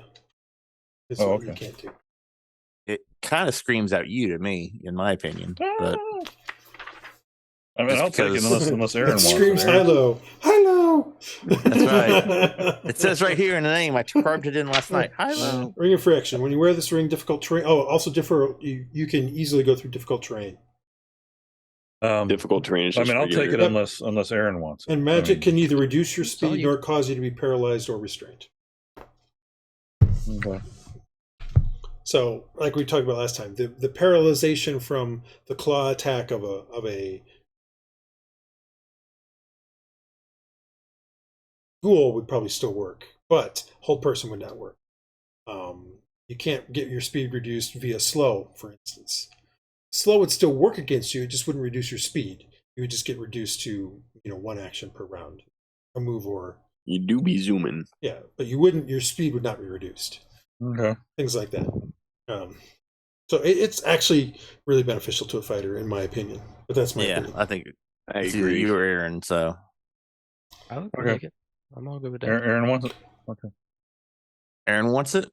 You can take it. Me? Okay. Well, I'll take Speak it. up. That's fine. I'll take it. Yeah. All right. Yeah, I couldn't hear what you So said. that's going to Hylough. What is? Does anyone recognize the script on this sword? Well, Dresd'a just says. Dresd'a drops the sword on the table, and Yeah. you pull it Conk, out. conk. So pulling out the sword, the sword is a silvery blue blade, but it's single edged. It's single edged with a slight curve to it. It has the statistics of a longsword. So from that stand, Marcus but it will only go has, ahead and start but it only has identifying one edged blade on it. It has some script that is written along the non-sharp edge of the blade. The script, as soon as you finally get a really good look at it, Aaron, the flowing script is etched into the non-bladed side. The script is an ancient form of Elvish, and you recognize it pretty quickly because your grandfather has spoken to you so many times that you have a pretty good understanding of it. The inscription says in common tongue, "Forged in the light of Celeste, tempered in the lands of Tuluk, folded with Linelau, the ancestors heed the call of this blade's master." Give me an intelligence check, or a history check, sorry. Aaron. Put it in the fire, Frodo. No, you don't have to do that for this. You're reading this. You're too Sure. close. Yeah, Oh, man. something about it rings a bell, but you can't recall it. 10 minutes The one later, that however, 10 minutes later. Yeah. 10 minutes later, Tell me what this Yeah. is. Tell me. Marcus My little- suddenly My goes, bardic song. Marcus suddenly goes, "Oh, this weapon is a moonblade named Artanu, which is Elvish for silver flame. It is a +1 longsword, and beyond that, you know that the identify implies to you that there is more to it, but you are unable to glean more than that. Dibs. That being said, you can now give me yet another history check now that you've got a name to the blade. Jesus. Bad. got a name. With the Aaron. got a number. Can Dresd'a Dresd'a cannot, The number is because one. Dresd'a, while she's half elf, didn't grow up with elves. Okay, she didn't have one of her spirits. Doesn't know anything about Nope, none. That's not Okay. gonna help her here. This is completely Fey driven. Praedyth never did any research in this area. Nope. This is why. This is Fae. Who cares about elves? You don't care about Yeah, elves. I don't care about them either. Yeah. Personally, I just care about my own self to better. get the information. Yeah, no, you guys, other than, so for purposes for right now, Aaron, it's a +1 longsword. I would like this. I don't think Dresd'a will have an issue with that. Part of my heritage. Yep. It definitely screams out you. And after you guys, is there anything else that you guys wish to divvy up? The poison resistance, I'd say we give it to Rhux, our medics, along with the potion of lesser restoration. We're okay with that, since he'll probably be healing us more. Yeah. Perfectly fine. Okay. And then the prism. Yeah, I wouldn't mind the prism. It's the spell If anybody thing, right? else, Yeah, it stores Yeah, 3 it's a levels worth of spells. Yeah, okay. It is currently is full based on what Mark has determined. That's right. Nice. Magic missile charges. Oh, right. So, I've got to do that too for the frost Wand one. of Frost one. Hmm? If someone else wants it, however, I mean, I could see it for other people. It's really convenient for you guys to load me up if I were doing some type of clandestine, like an invisibility spell or That's true. something along those lines. But anyone else? I mean, Marcus is set on it. If a wizard or for Brian, if you want it. I mean, somebody who has spells is going to have to charge it up for you. I mean, you can too yourself because you have spells, but if you want something that you normally can't have, somebody else is going to have to charge it up. Yeah, exactly. But they can. It's just whoever's attuned to it can release the spells. What is the one again? Sorry. This is a prism. Oh, the prism. That's you can right. store up It's an Iyun 3 levels of spells. It's an Iyun stone. So once you attune to it, it now starts to rotate around your head. Yeah, I could definitely load you up with some invisibility if you want. It rotates around your head? Yeah, it flows around your head. That's so cool. That's so cool. I don't know about that part. That part sucks. They're gonna bug you? That actually does scream Praedyth having a little rock. I was gonna say, why don't we have head. someone who doesn't necessarily have a problem looking magical? Yeah, Iyun stones. You'll be fine. Take it. When you use an action to toss one of these stones into the air, the stone orbits your head at a distance of approximately 1 to 3 feet. Oh, it does. It doesn't stay there the whole time. And converts a benefit to you. Yeah, you don't have to leave it up there, but to Okay, use I thought you meant it has to be orbiting your head. Okay, no, that's fine. I thought you meant that it Can you see permanently question with a helmet of some type that rotated your head. Whatever you'll. No. But Praedyth, if you want it, you can. If you don't want it, I'll take it. If you want it, go ahead. Because I can load you up with spells and you can have something. Right. I don't need it. Both of us could. Okay. Yeah. Then if you don't mind, I'll take it then. Go ahead. Again, you do have to attune to it, just as a reminder. I don't think I have anything. I'm not saying anybody does. Right. I just want to make it clear because you can't just throw it above your head and suddenly it works. No. Yeah. So you'd have to give it to whoever you want to No. load it up. To load it up, right? no. Anybody that touches it can transfer a spell into it. It's only the person who's attuned to it that can use the spells. I'm assuming so it also when we're costs. C, you could load up a spell and then I could store it there. Yeah, it doesn't. It doesn't go away at the end of the day either. It just stays. Yeah, and I'm assuming that it costs like a spell slot or something. Yes, it does. Okay. But you can reload it, right? I mean, it doesn't. Once you use it, it's a reloadable. That being said, it can be targeted and attacked and destroyed. That's annoying. It has health. It has an AC of 24. It's hard to hit, so it's wow. not exactly easy. But it only has 10 hit points. So yeah, invisibility. You hit it once and it's probably gone. Yeah, like invisibility and then a first level spell of some type. Yeah, I could give you like detect magic or magic missile or something if you wanted. Or cure wounds. Ooh, I don't have that currently. No, I mean someone else. That's the reason why I might have given it to you. I've actually got it myself, so I could load it myself, that's true. And then I have an extra spell. So yeah, invisibility is the big thing because I think that would be very cool. That's going to be very useful for you specifically. And remember, you can uprank a spell when you put it into it. It's based on that too. So if you wish to put a third level magic missile into it, you can. Yeah, it would just be all of the spell slots that it can hold. Right. So, And I've got to figure out what's in it now. well, once you're tuned to it, you'll know. Okay. That okay. With all of that, then Dresd'a pulls out and puts an eye-sized milky white the orb eternal orb on the desk. She says, "What do we want to do about this?" As you guys look at it, you can see that it's got a swirl going on in it. That's swirling, sort of like I don't know what's the best way to look at it. What's the way to do it? Like swirling sand or something like that. It looks like but it's constantly moving and swirling around in there. But it's a milky white orb about the size of an eye. Marcus says, Dresd'a, wasn't this your quest? Oh, of course, Dresd'a it's my says, quest. oh, yes. But what do we want to do with it? You want me to hold on to it? Did you want to try to identify? Do you want to try to do any kind of identifying with it? Yeah, Marcus will try to identify it. Okay. And his head will explode because it's an elder type gear. So you do your ritual and spend 10 minutes. And as soon like you take out your stuff and you do your song, and as soon as you finish the ritual, you guys hear sort of a gong go off, and a wave of energy passes through everyone. Time stops. Aaron, and you hear an old woman's voice say, "This is where it started." You stand before the broken carving, an heirloom, or so your grandfather says. He stands over you, but even though you are but 10, he is no more than a foot or so taller. You know him to be at least 500 years old, but he doesn't look a day over 50. He's speaking words in the ancient Fey language, the tongue of the courts, cursing you. You look up at him, and even though you are sure he is angry, the anger never seems to...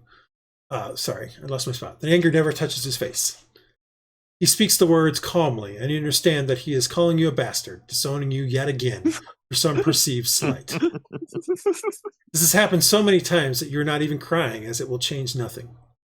Even though you explained you found the item this way, he has still blamed you, and again, the rote curse of being disowned is being said again. You look down at the object, a carving of the Tree of Light, a symbol of hope and courage for the Liigil Golioni, the Court of the Light. The branches are broken, and a large crack has snapped the trunk in half, from top to bottom. Strangely, there is a dark vein in the wood which has been revealed. Something is odd, as it looks as though this vein of blackness has spread over time before the statue broke. You look up at Tuathal Melgarb, your grandfather, and just stare as he says the words you have heard so many times. You watch as his face changes for the first time. Something different. Something you can't quite place your finger on, until you suddenly realize you see fear. Fear in his eyes. The old woman's voice says, "A tempering for what is to come." Dresd'a, I'm going to skip because she's not here. At least her character's not here. Hylough. This is where it started. Swimming amongst the reef, you carry your sharpened Y-stick on your back, searching for the day's catch. You can see the schools of fish swimming below you, and you feel more than hear your stomach growl in anticipation of the food to come. You pull up and tread water, slipping the stick from your back, and glancing around the sea before you. You can see the small island you and your mother have called home for these past several years. The stretch of beach where your father once taught you the ways of the sea and the ways of men. You yearn to speak with him just one more time. Shaking away the beginnings of melancholy and despair, you look again under the water. This time you see a large sea tortoise, something that would feed you and your mother for several days. You take off like a shot and swim quickly towards it, the spear-like stick out before you. You close on the creature and strike it square in its side, the Y-stick biting deep into it. With a quick twist, you wedge it into the tortoise shell, opening a large wound which will not heal quickly. Blood pours out into the ocean. Now it's just a matter of following the creature until it fades and you can take it back. You rise toward the surface of the water, your lungs screaming a bit for air, and break the surface, hoping to gulp fresh air before chasing after the tortoise. But instead, you find a massive wave slamming down upon you.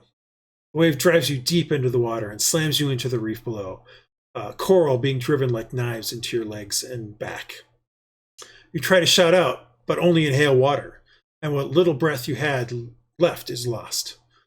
Gritting through the pain, you attempt to swim again towards the surface as fast as you can, blood streaming from the wounds on your legs and back. Blackness dots your vision as you close in on the surface. Lungs burning from seawater you've already inhaled. You can feel yourself fading, and the yearning for your father returns. You slow as you realize this is a way to finally see him again, speak to him again. Dark spots grow larger in your vision. You can barely see the surface of the water. You can almost hear your father's voice. Do not give up. Where was I at? Sorry. You hear as a vision of your stick swordplay flashes in front of you. You have much life to live, my son. As you see the two of you spearfishing in the same waters. Bad luck strengthens and leads to good. The winds that favor you today fall away to better winds tomorrow. You twitch in the water as your vision clears momentarily. You push against the water, and with all of your will and might begin to swim again to the light. You see it growing brighter and brighter, and then suddenly it dims. The dark spots grow to cover your entire vision as you can no longer prevent yourself breathing, and you take a breath. The seawater pours in and burns. But at the same time, you feel something grab around your chest, and then darkness. The tempering for what is to come. Iylis. Old woman voice says, this is where it started, because I'm tired of trying to do the old woman's voice. This is where it started. You find yourself head down in water, struggling against the hand at the back of your neck, holding you in the tub. After a moment, it pulls you back up again. Out, demon spirit! Out of my boy! You hear the voice of your father say. Your head is forced back into the tub of water. You struggle, but remember what has caused this bout of exorcism. It happened again, in the middle of dinner, no less. The arcs of lightning between your fingers, your hair standing on end, and the sudden gathering of clouds over the manor house. Your curse. At least that is what your father calls it. Your mother just cries when she thinks you aren't looking. Your elder brother never speaks to you anymore after all the fights where I accused you of just trying to get attention. Your younger sister is afraid of you. You can see it in her eyes when she interacts with you. Even still, she tries, which is more than the rest of your family can say. The hands pull you back out of the water again, and you cough out of your lungs, water out of your lungs. Blessed Saint Ricard, defend us in this hour of conflict. Be our safeguard against the wickedness and snares of the evil spirits. And doest thou, O Prince of Valor, by the power of Seer, pull out these wicked spirits who wander through the world for the ruin of souls. Amen. You've heard this prayer so many times, even in your current state, you mouth the words, barely getting another breath before being thrust back into the water. You're starting to become exhausted by now struggling against the hands that hold you in the water. Maybe it would just be easier to surrender to it. Let it take away the pain you see in your mother's eyes, the shame from your father's, the envy from your brothers, and the fear from your sisters. It would certainly ease the pain and suffering from these past 2 years. You stop struggling, but the hands don't leave your neck. They relax a little, but are not removed. You let your body relax even though your lungs beg for air. You ignore the pain and focus on the internal fire that you see in your dreams. You embrace it, and it fills you with warmth and confidence and power. This could also end your pain and your suffering. Lashing out with it would remove these problems. Even in the water, you can hear the distant rumble of thunder, and the hands tighten again. You release the internal power, and slowly blackness comes for you. A tempering for what is to come. Marcus. Sick. This is where it started. Not even a bastard. Where it ended. You're not even a bastard. Bastards at least have a mother. Pero tease. The same Pero that guided you into Marigali. Yeah. You breathe in Kids through are gritted assholes. teeth and then grimace at the pain in your side. Clearly you've already broken a rib. You slowly stand up, Pero's gang of dock kids in a circle around the two of you. While acting slow and in pain, you launch quickly at Pero and are able to get a good strike into his stomach, knocking the air from him, briefly. Unfortunately, Pero is a foot taller, about 50 pounds heavier, and has 4 more years of experience on you. He quickly backs away from your next strike while getting back his breath. Nice try, pup. Nice try, pipsqueak. Well, you will pay for that one. He stops backpedaling, and you see a clear opening for a kick in his knee, hoping to knock him down. You're surprised when your kick completely misses, knocking you off balance, and right into a haymaker, which slams into your jaw, knocking you up into the air and back down to the ground. Sky above swims a bit as pain explodes in your chest as a boot is planted in your side. You instinctively roll to the side away from the kicks, but after only a few feet, you run into the circle and they start kicking from that side. Nope, not so fast, smartass. We aren't done with this little chat. The kicking stops and you're able to look across the circle to Pero. Do you think I don't have eyes and ears on the docks? I know you've been trying to muscle in on my business. One of your mates ratted you out, and for only a single silver coin. Your silence must have been taken as surprise as Pero continues. Yeah, that's right. Your friends are that easily bought.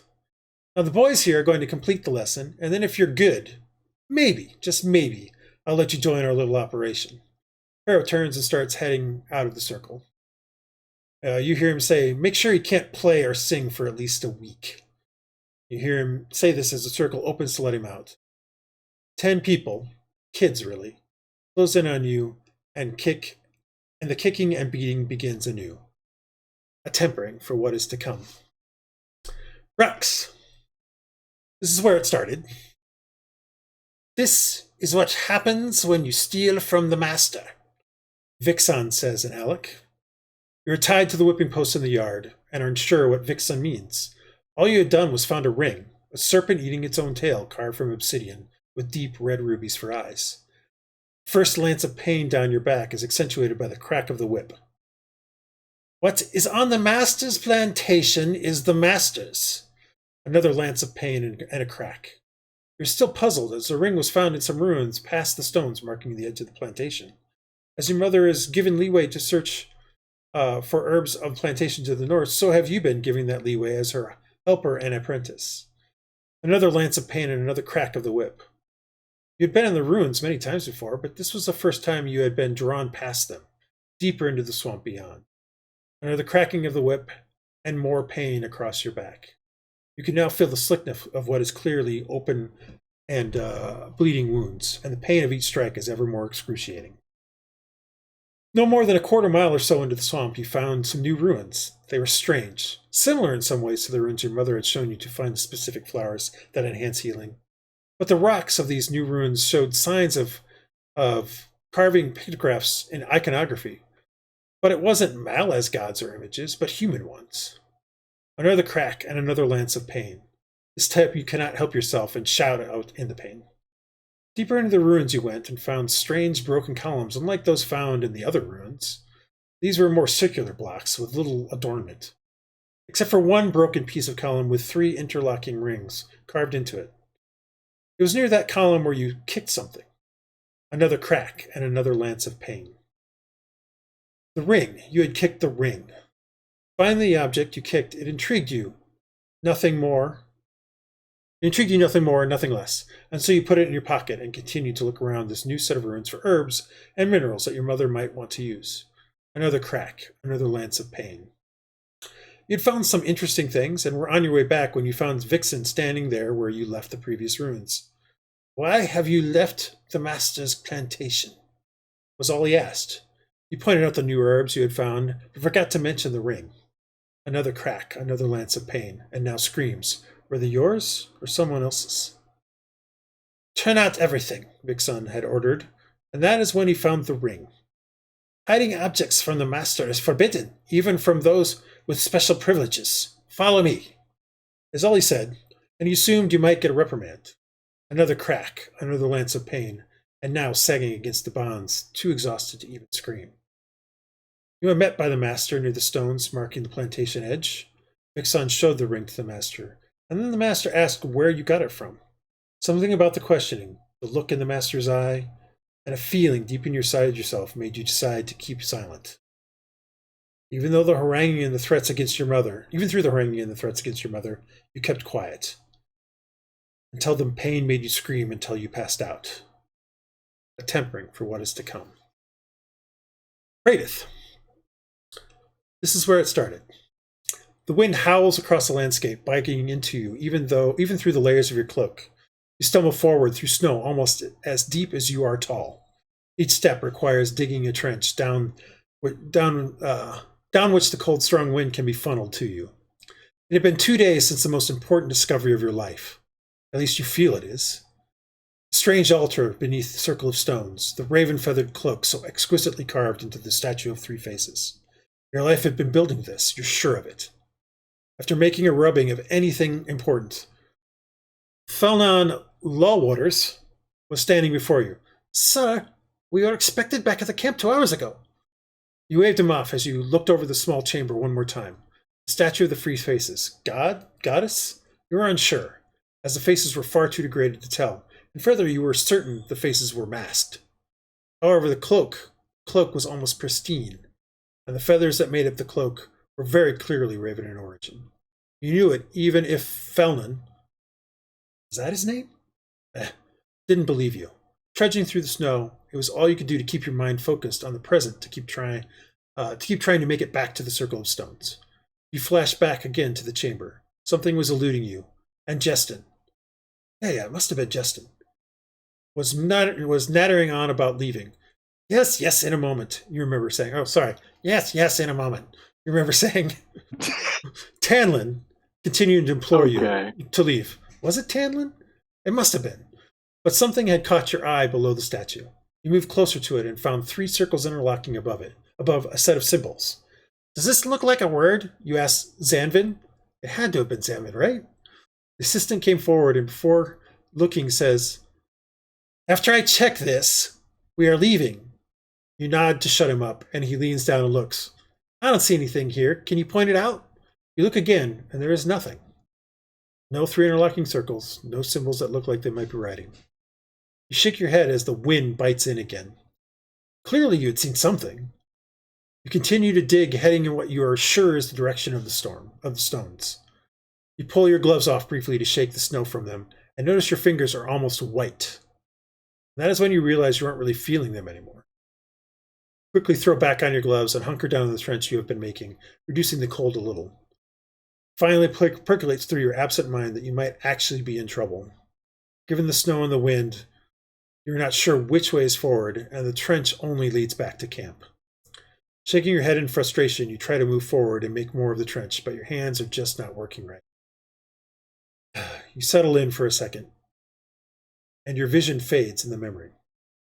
However, in this vision, it pulls out, revealing a trench in the snow of 3 interlocking circles and the symbols you saw in the altar.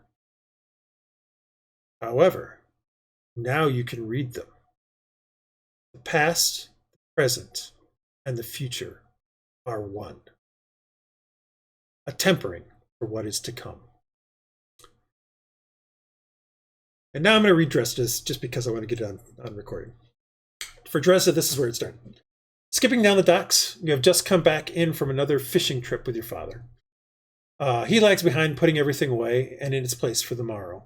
It's a wonderful day, not a cloud in the sky, and you get to spend time out in the bay with your father, Melitos. Reach the end of the dock and skip onto the rough, packed dirt road which leads into the center of the village. You can see the long pole in the distance that marks the central lawn where the festivals are held. Currently, a dozen ropes are drawn from the top to various stakes around the lawn, and flowers of a variety of sorts have been strung from them. The spring festival is fast approaching, and you also look forward to it. You continue skipping, heading to the right and up the hill towards your house, when the first stone strikes you in the back. You stumble a bit as you recover your balance, turning back to see Telis, Adia, and 3 other children stooping down to pick up more rocks.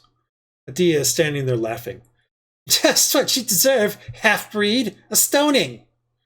Telis throws another rock, but it misses. He never had good aim anyway. However, you miss the throwing of the next 2, and while one misses, the other hits right on the base of your horns. You can feel the sticky wetness of the oozing blood, a greenish-red color as you put your hand to the wound. Adia picks up another stone. You don't belong here, demon. Go back to the rift where your mother resides. And she throws the rock, striking you in the side of the face, pain lancing through your head. You turn to start running as another rock slams into your back, and another, and another.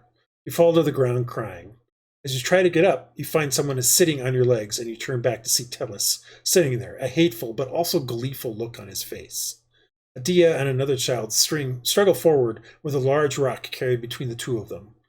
You struggle mightily as they close, but are unable to stand.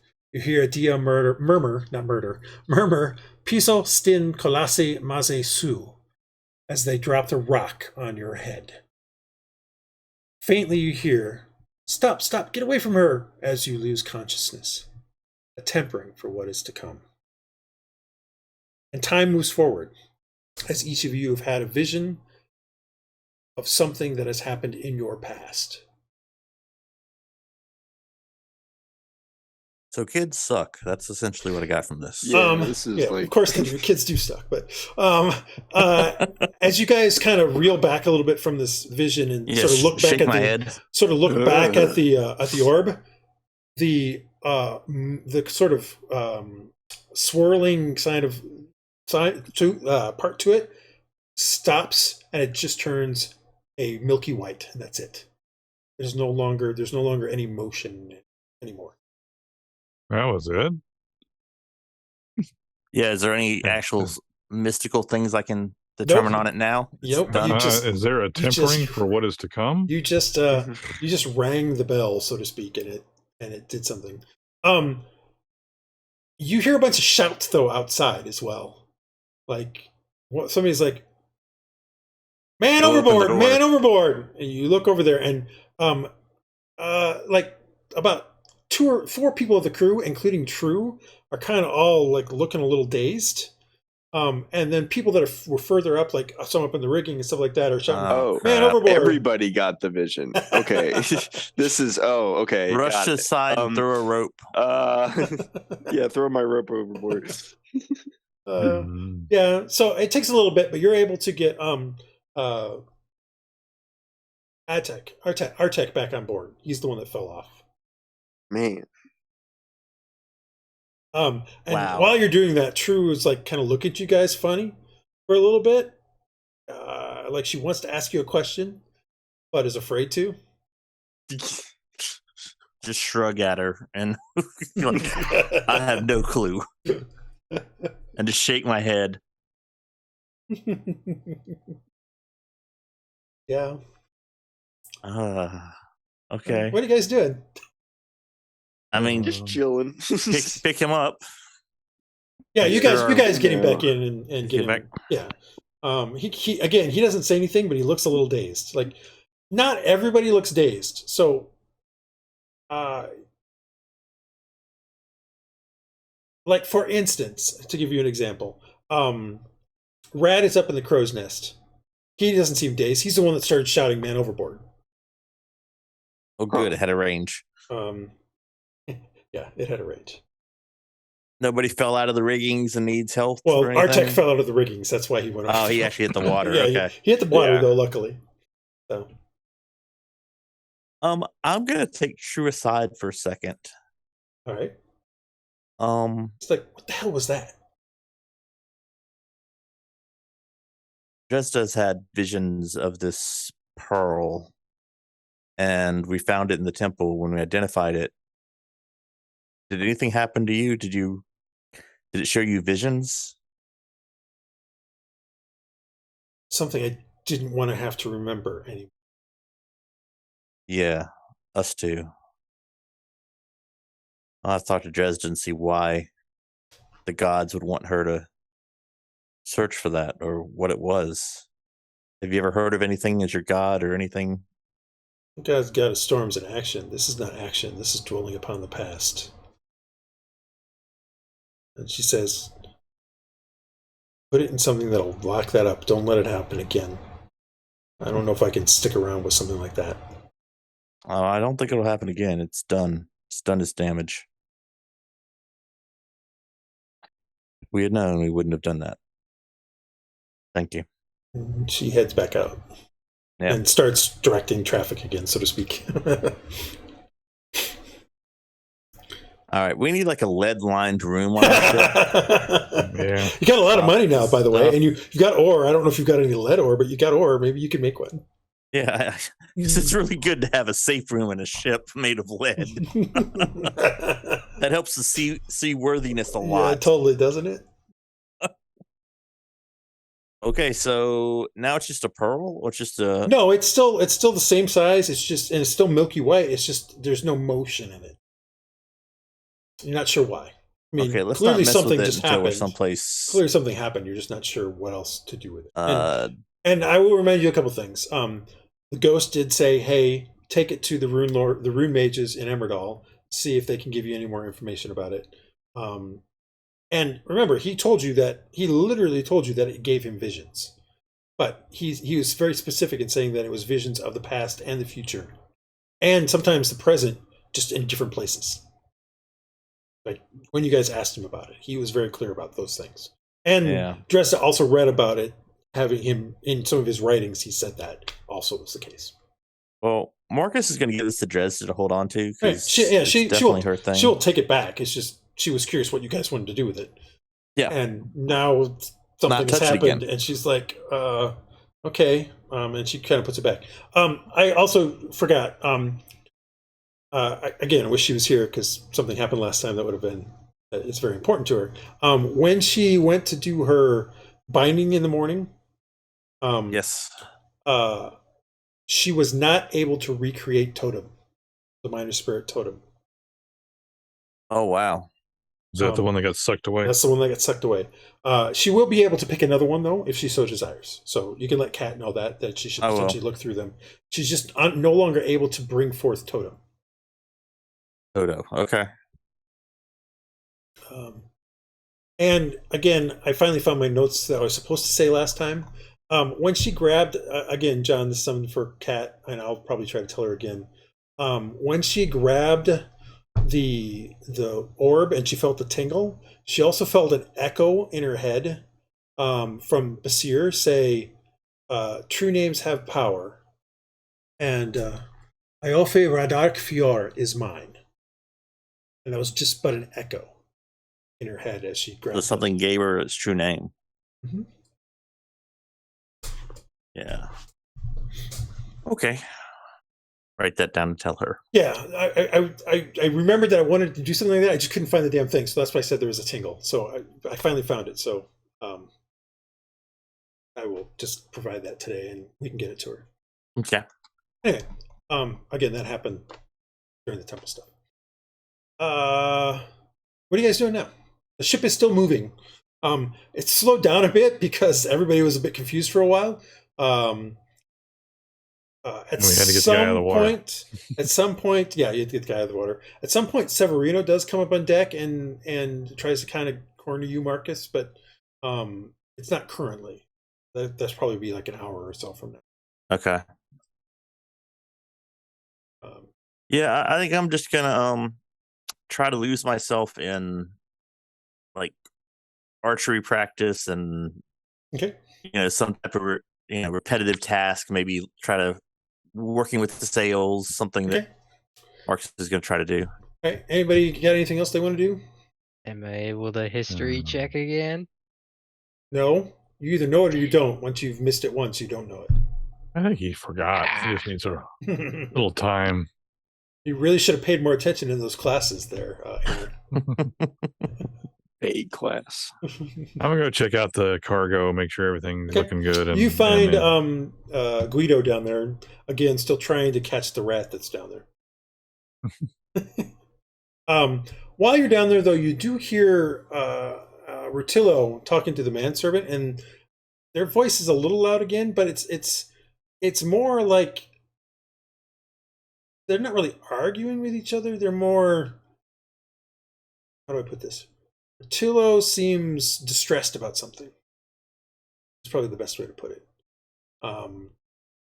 And they seem to be arguing about the best way to solve the problem.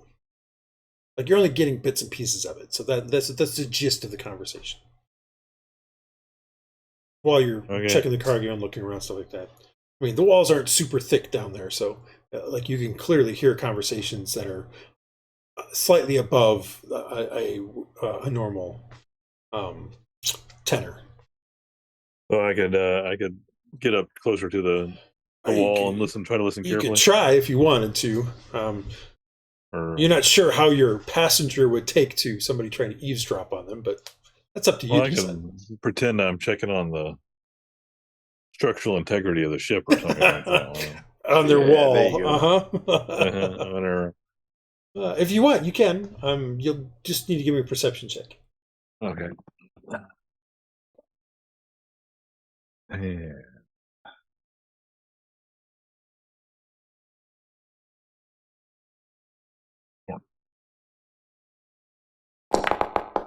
Like I said, it's still the same gist of the conversation, but now you're like, you get the feeling that he feels like you guys know something about him, even though you don't.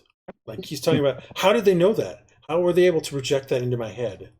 It's that kind of thing. So clearly he had a vision as well. Okay. And they're trying to figure. And basically, the question is, how much do you get in the as you listen to what they've got there? How much do you guys know? How do we handle this? You know, at one point, Rutillo sort of looking for asked the question rhetorically. Do you think we could take them all? You're not sure if he means all of you guys or all the ship. Right. You're not sure about that. But you finally hear Pao say, or the manservant say, "Why don't you see if you can recruit somebody as an ally?"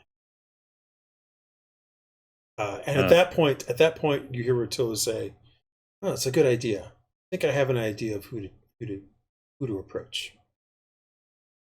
And then the conversation's over, and you hear you hear a chair back up, and then you start to hear motion towards the door. And I'll walk toward the door and act like I'm about to knock on it. Okay, you're just about to knock on it. The door comes open, and Rutillo's like looks a little.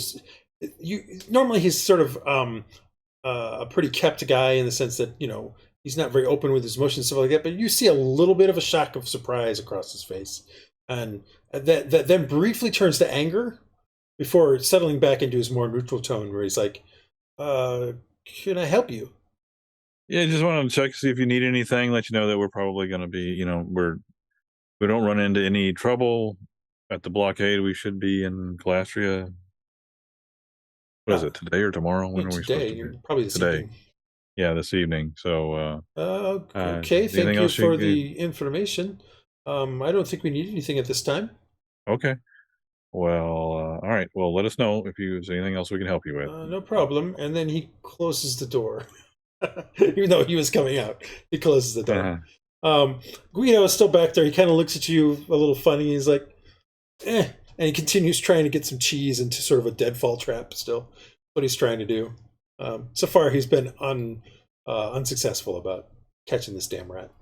So I'll go inform some others, including Sev, whatever his name is. Well, so you come up to find Sev, and Sev is in your guys' bunk, the bunk area where you guys were staying for the spot, and he seems to be very contemplative. You kind of say, what are you telling him? Did you have a vision too? I'll be honest with him. Something about tempering. Yeah. This is how it started. Yeah. Something we found under the water kind of triggered that in a lot of people. We don't really know anything that it means, but I had a vision of the past. Yeah, this was my past. Pretty disturbing. Well, anyway, we don't think it's going to happen again because it looks like that thing has lost its power. So sorry about that. And by the way, and I'll tell him about what I overheard. So hope you might want to keep an eye out for that. Okay, sure. He kind of gets up, and he follows you out and starts heading up on deck, seeing if, or heads out into the sort of the crew room and sort of finds a spot to sit. It's like, I'll wait and see if he comes up. I'll try to follow him. All right. So, and then I'll go tell the captain and others, but I'll mill around and mention. Okay. Anybody else doing anything? Because that does take some time. So. Yeah. The captain shall request an increased mingle force of the trusted crew. Huh. What does that even mean? Mingle force.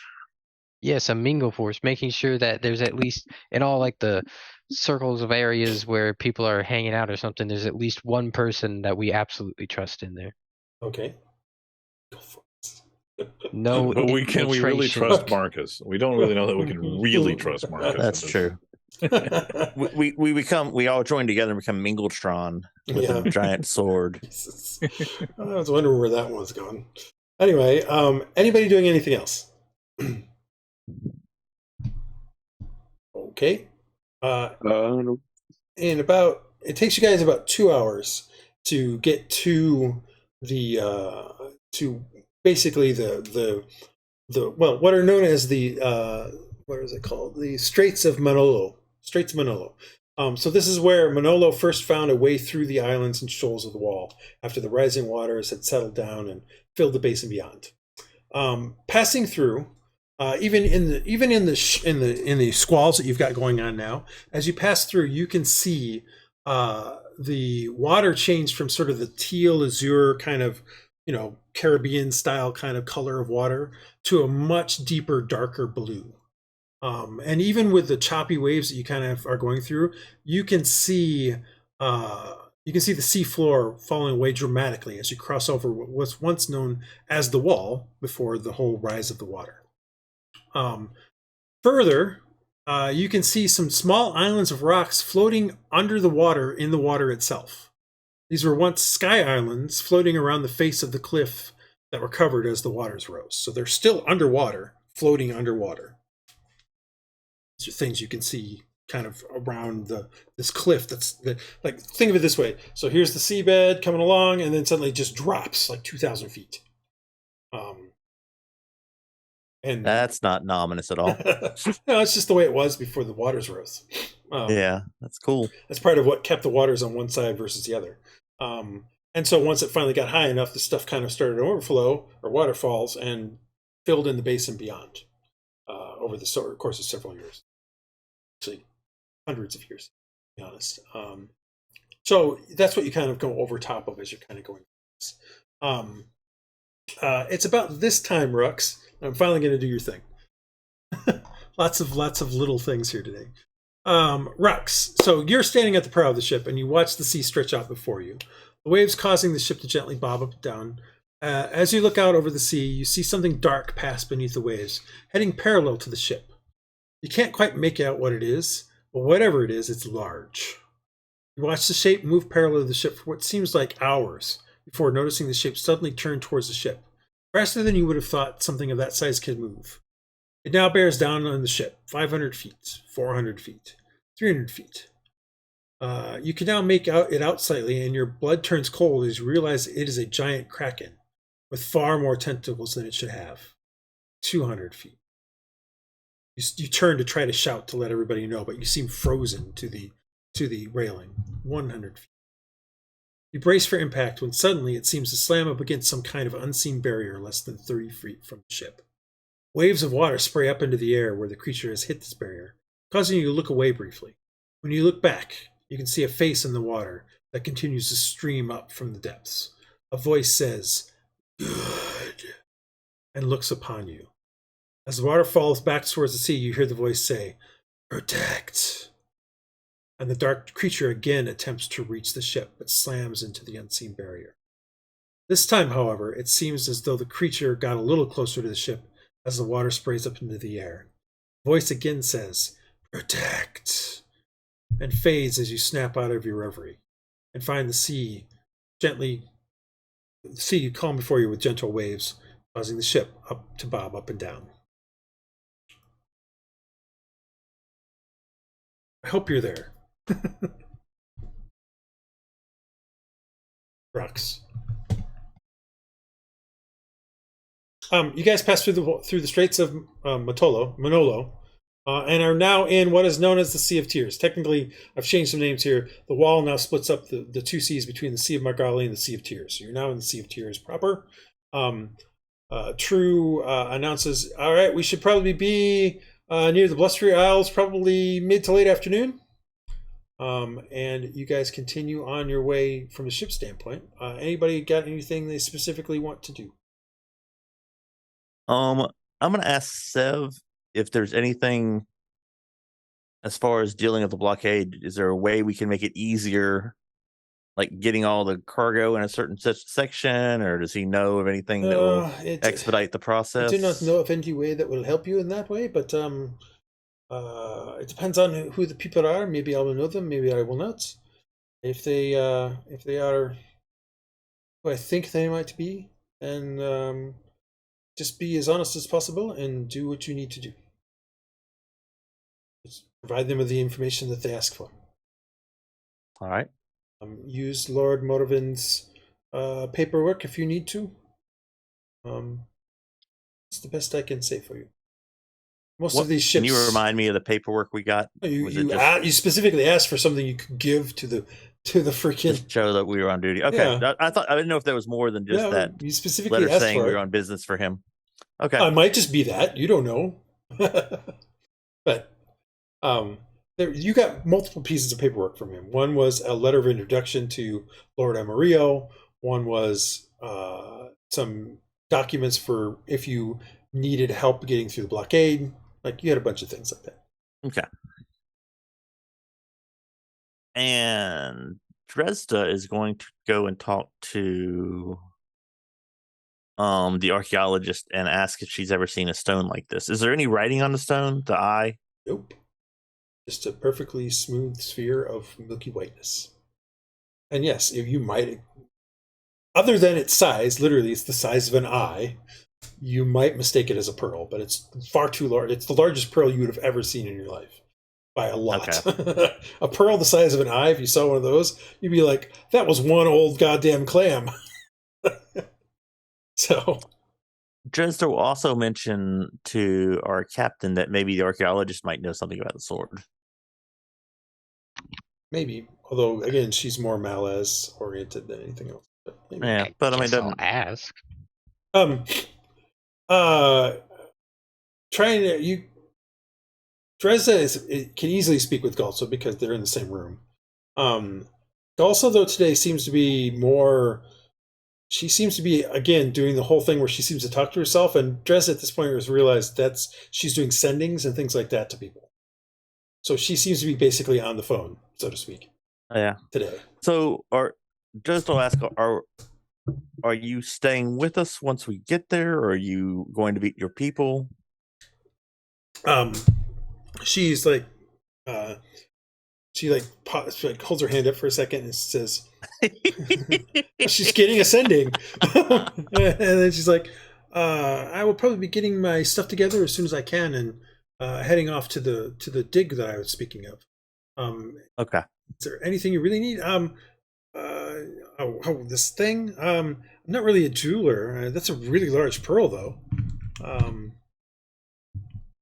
No, I've never seen anything like that before. Well, we just found it. We didn't know if you maybe anything of significance, but do you happen to know anything about the Fae? Like our captain? We found a blade that had some writing on it. I didn't know if you might look at it and see. I don't remember if she. Sorry, but I can read Fae if I need to, but my area of expertise is Malaz, the Malaz peoples. I didn't really spend much time with the Fae, or do much with the Fae. They are a prickly lot, and really have drawn themselves away from the world. The fact that you guys have 2 half-elves on your ship, yourself included, is already interesting. Yeah. Well, when you found good people, you tend to. Sometimes fate throws you together. I just assumed, for a time, anyway. I just assumed maybe the Fae were starting to take notice of the world again, but could be wrong. Well, it's been pleasant journeying with you, and we should be there a little later. Mm-hmm. Cool. I'll leave you with your At sendings. that point, she's like, you see her kind of twiddle her fingers and stuff like that, and then she starts speaking again. Is like, I guess I wasn't that interesting.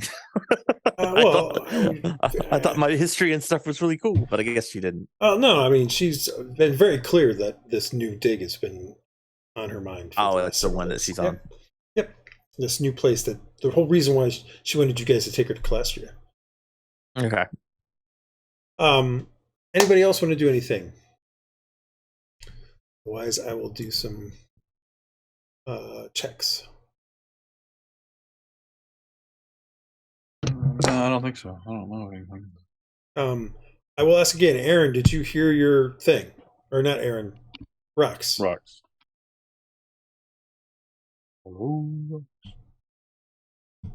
He hasn't even taken a long rest, so. Expect he's gone again.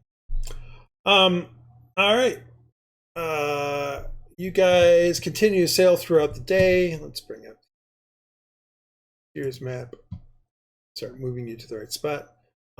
So you guys started kind of right here.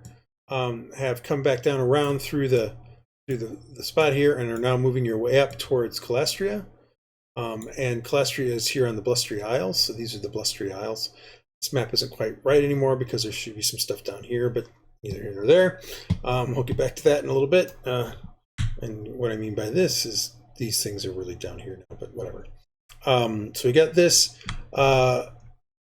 Mid-afternoon comes, or midday comes. You guys, the squalls kind of let up for a bit. But as you get in towards the early afternoon, they pick back up again. So does the wind. The wind actually starts to pick up and actually starts to slow you down a little bit as you're starting to have to do more back and forth, tacking across the wind because it's almost blowing straight at you. But at some point, you finally start to head a little bit more north and beginning towards that way. And that reminds me, I need a survival check for your current day of sailing. I'm gonna roll above a 10. And we give him help somehow for advantage with the crew. Oh, he's already rolled. 10 just means that it's going to be an average day. So the crew is partially, remember, part of the crew got one of these visions, and so they're still kind of dwelling a little bit on that. So the crew just isn't as effective as it normally has been these last few days, but it still keeps you going in the right direction. By late afternoon, you guys are, well, that's interesting. It's overcast, so you're not able to see something. By late afternoon, you can definitely see the islands on the horizon. You're close enough now, even with the overcast cloud and the waves and the ships, the tossing of the ship a little bit. Rats basically starting to say, "Hey, islands on the horizon, land ho a bit." And so you basically guess that it's maybe 2 more hours to get into the Blustery Isles. Anybody want to do anything before you guys reach the islands?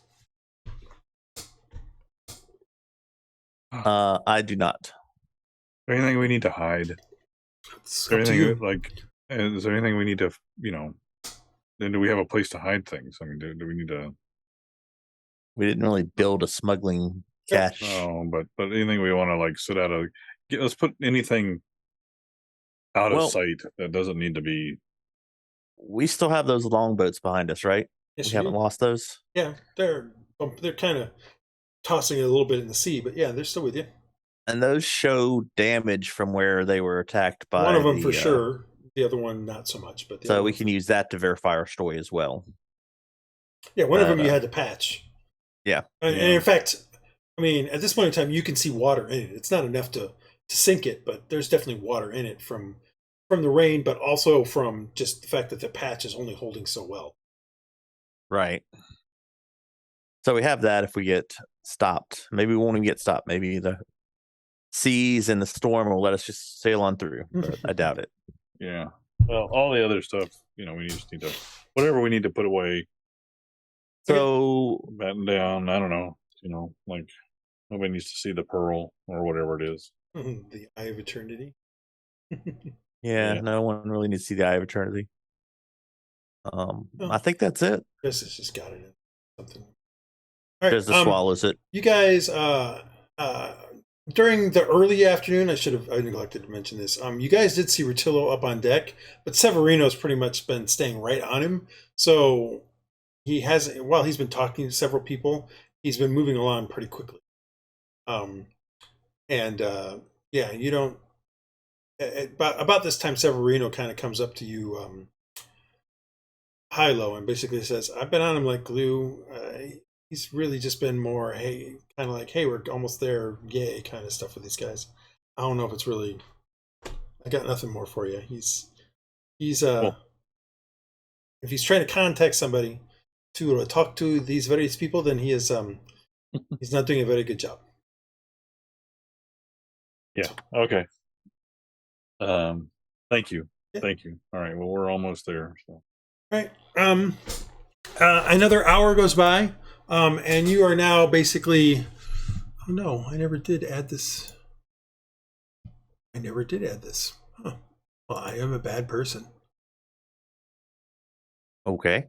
No, I actually have a map of the Bay of the Blustery Isles. I don't understand why I didn't create one for you guys. It's okay. I can quickly add it, I think. Just gotta find it. Give me 1 second.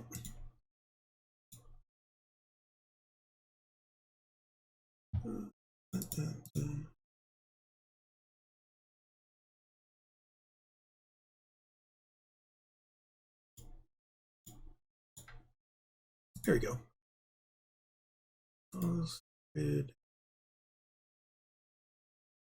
X. I don't know if I really need to be that, but yep. All right, so let me activate this. So as we start to, oh, sorry, I need to change vision on it. That's my bad. My bad. Lighting. Everybody should be able to see everything. It's just a map.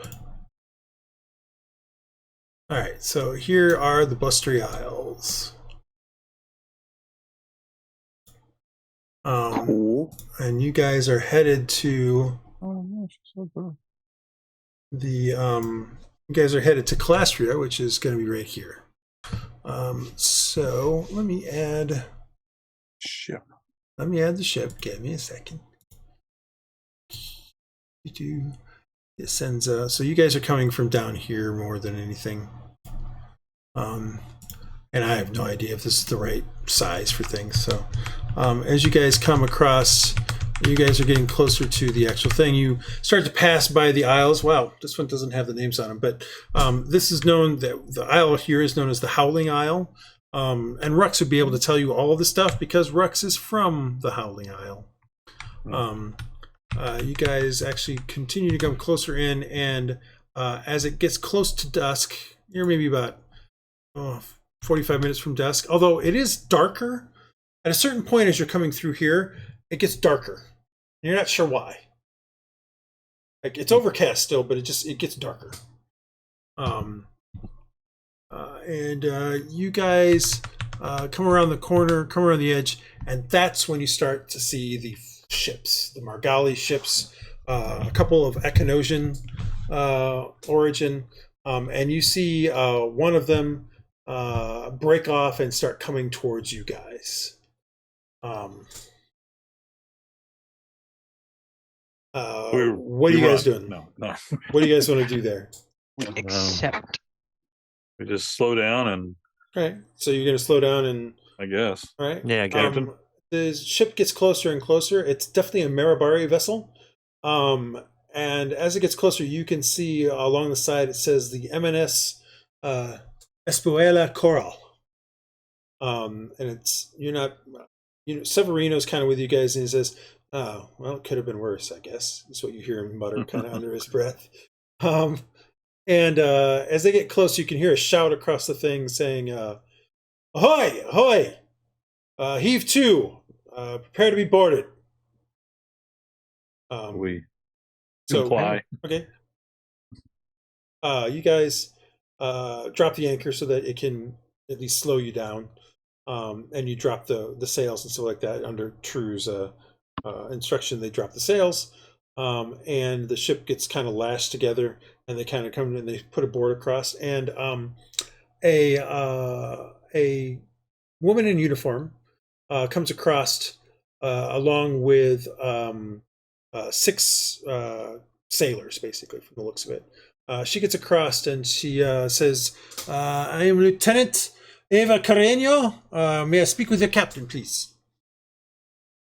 This is the captain speaking. Who may I be addressing your name, sir?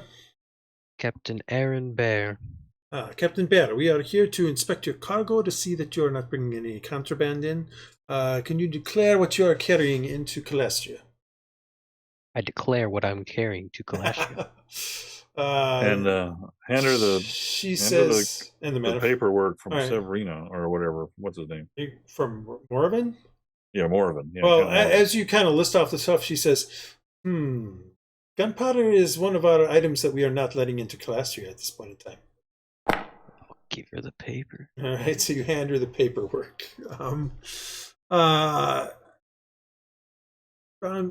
So she looks it over and says, "This is all for Emerdal, though, you say?"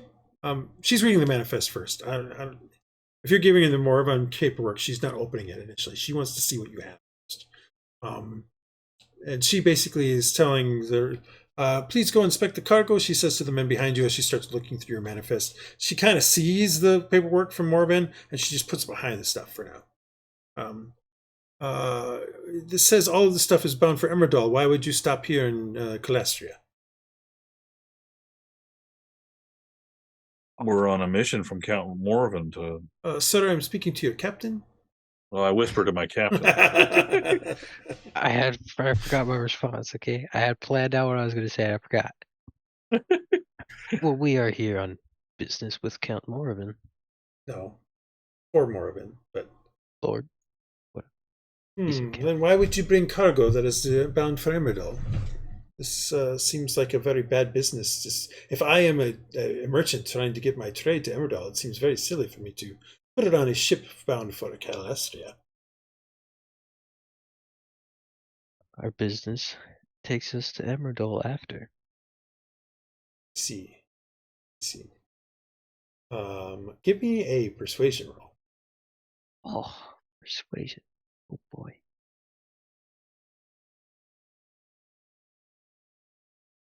That wanted to roll over to a 20. Still really good. Not a 1. She says, and I see you say you're here for business for Lord Morven. Is that correct? And that's when she finally pulls out the extra paperwork that you had. And she looks at it for a bit, and she says, And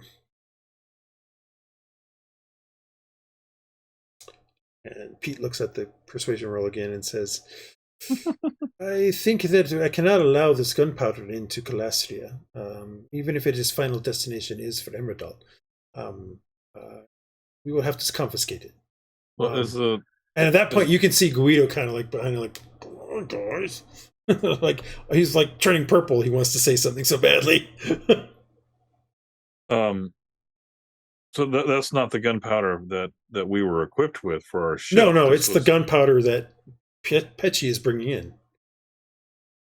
Okay, so, well, I go over to Guido and ask him what are we gonna, what? I mean, what is it that does he expect us to do something, or? Well, yeah, they hired you to get stuff into Calastria, so. No, he already has to get it to Emerdal, but it's up to you. He's not going to pay you the rest of the money if you don't get it in Emerdal. That's to Calastria. All right, so that's very clear. So what can we do? I mean, can we get it back when we leave? No, it's confiscated. It is lost. You lose it. Is what she says.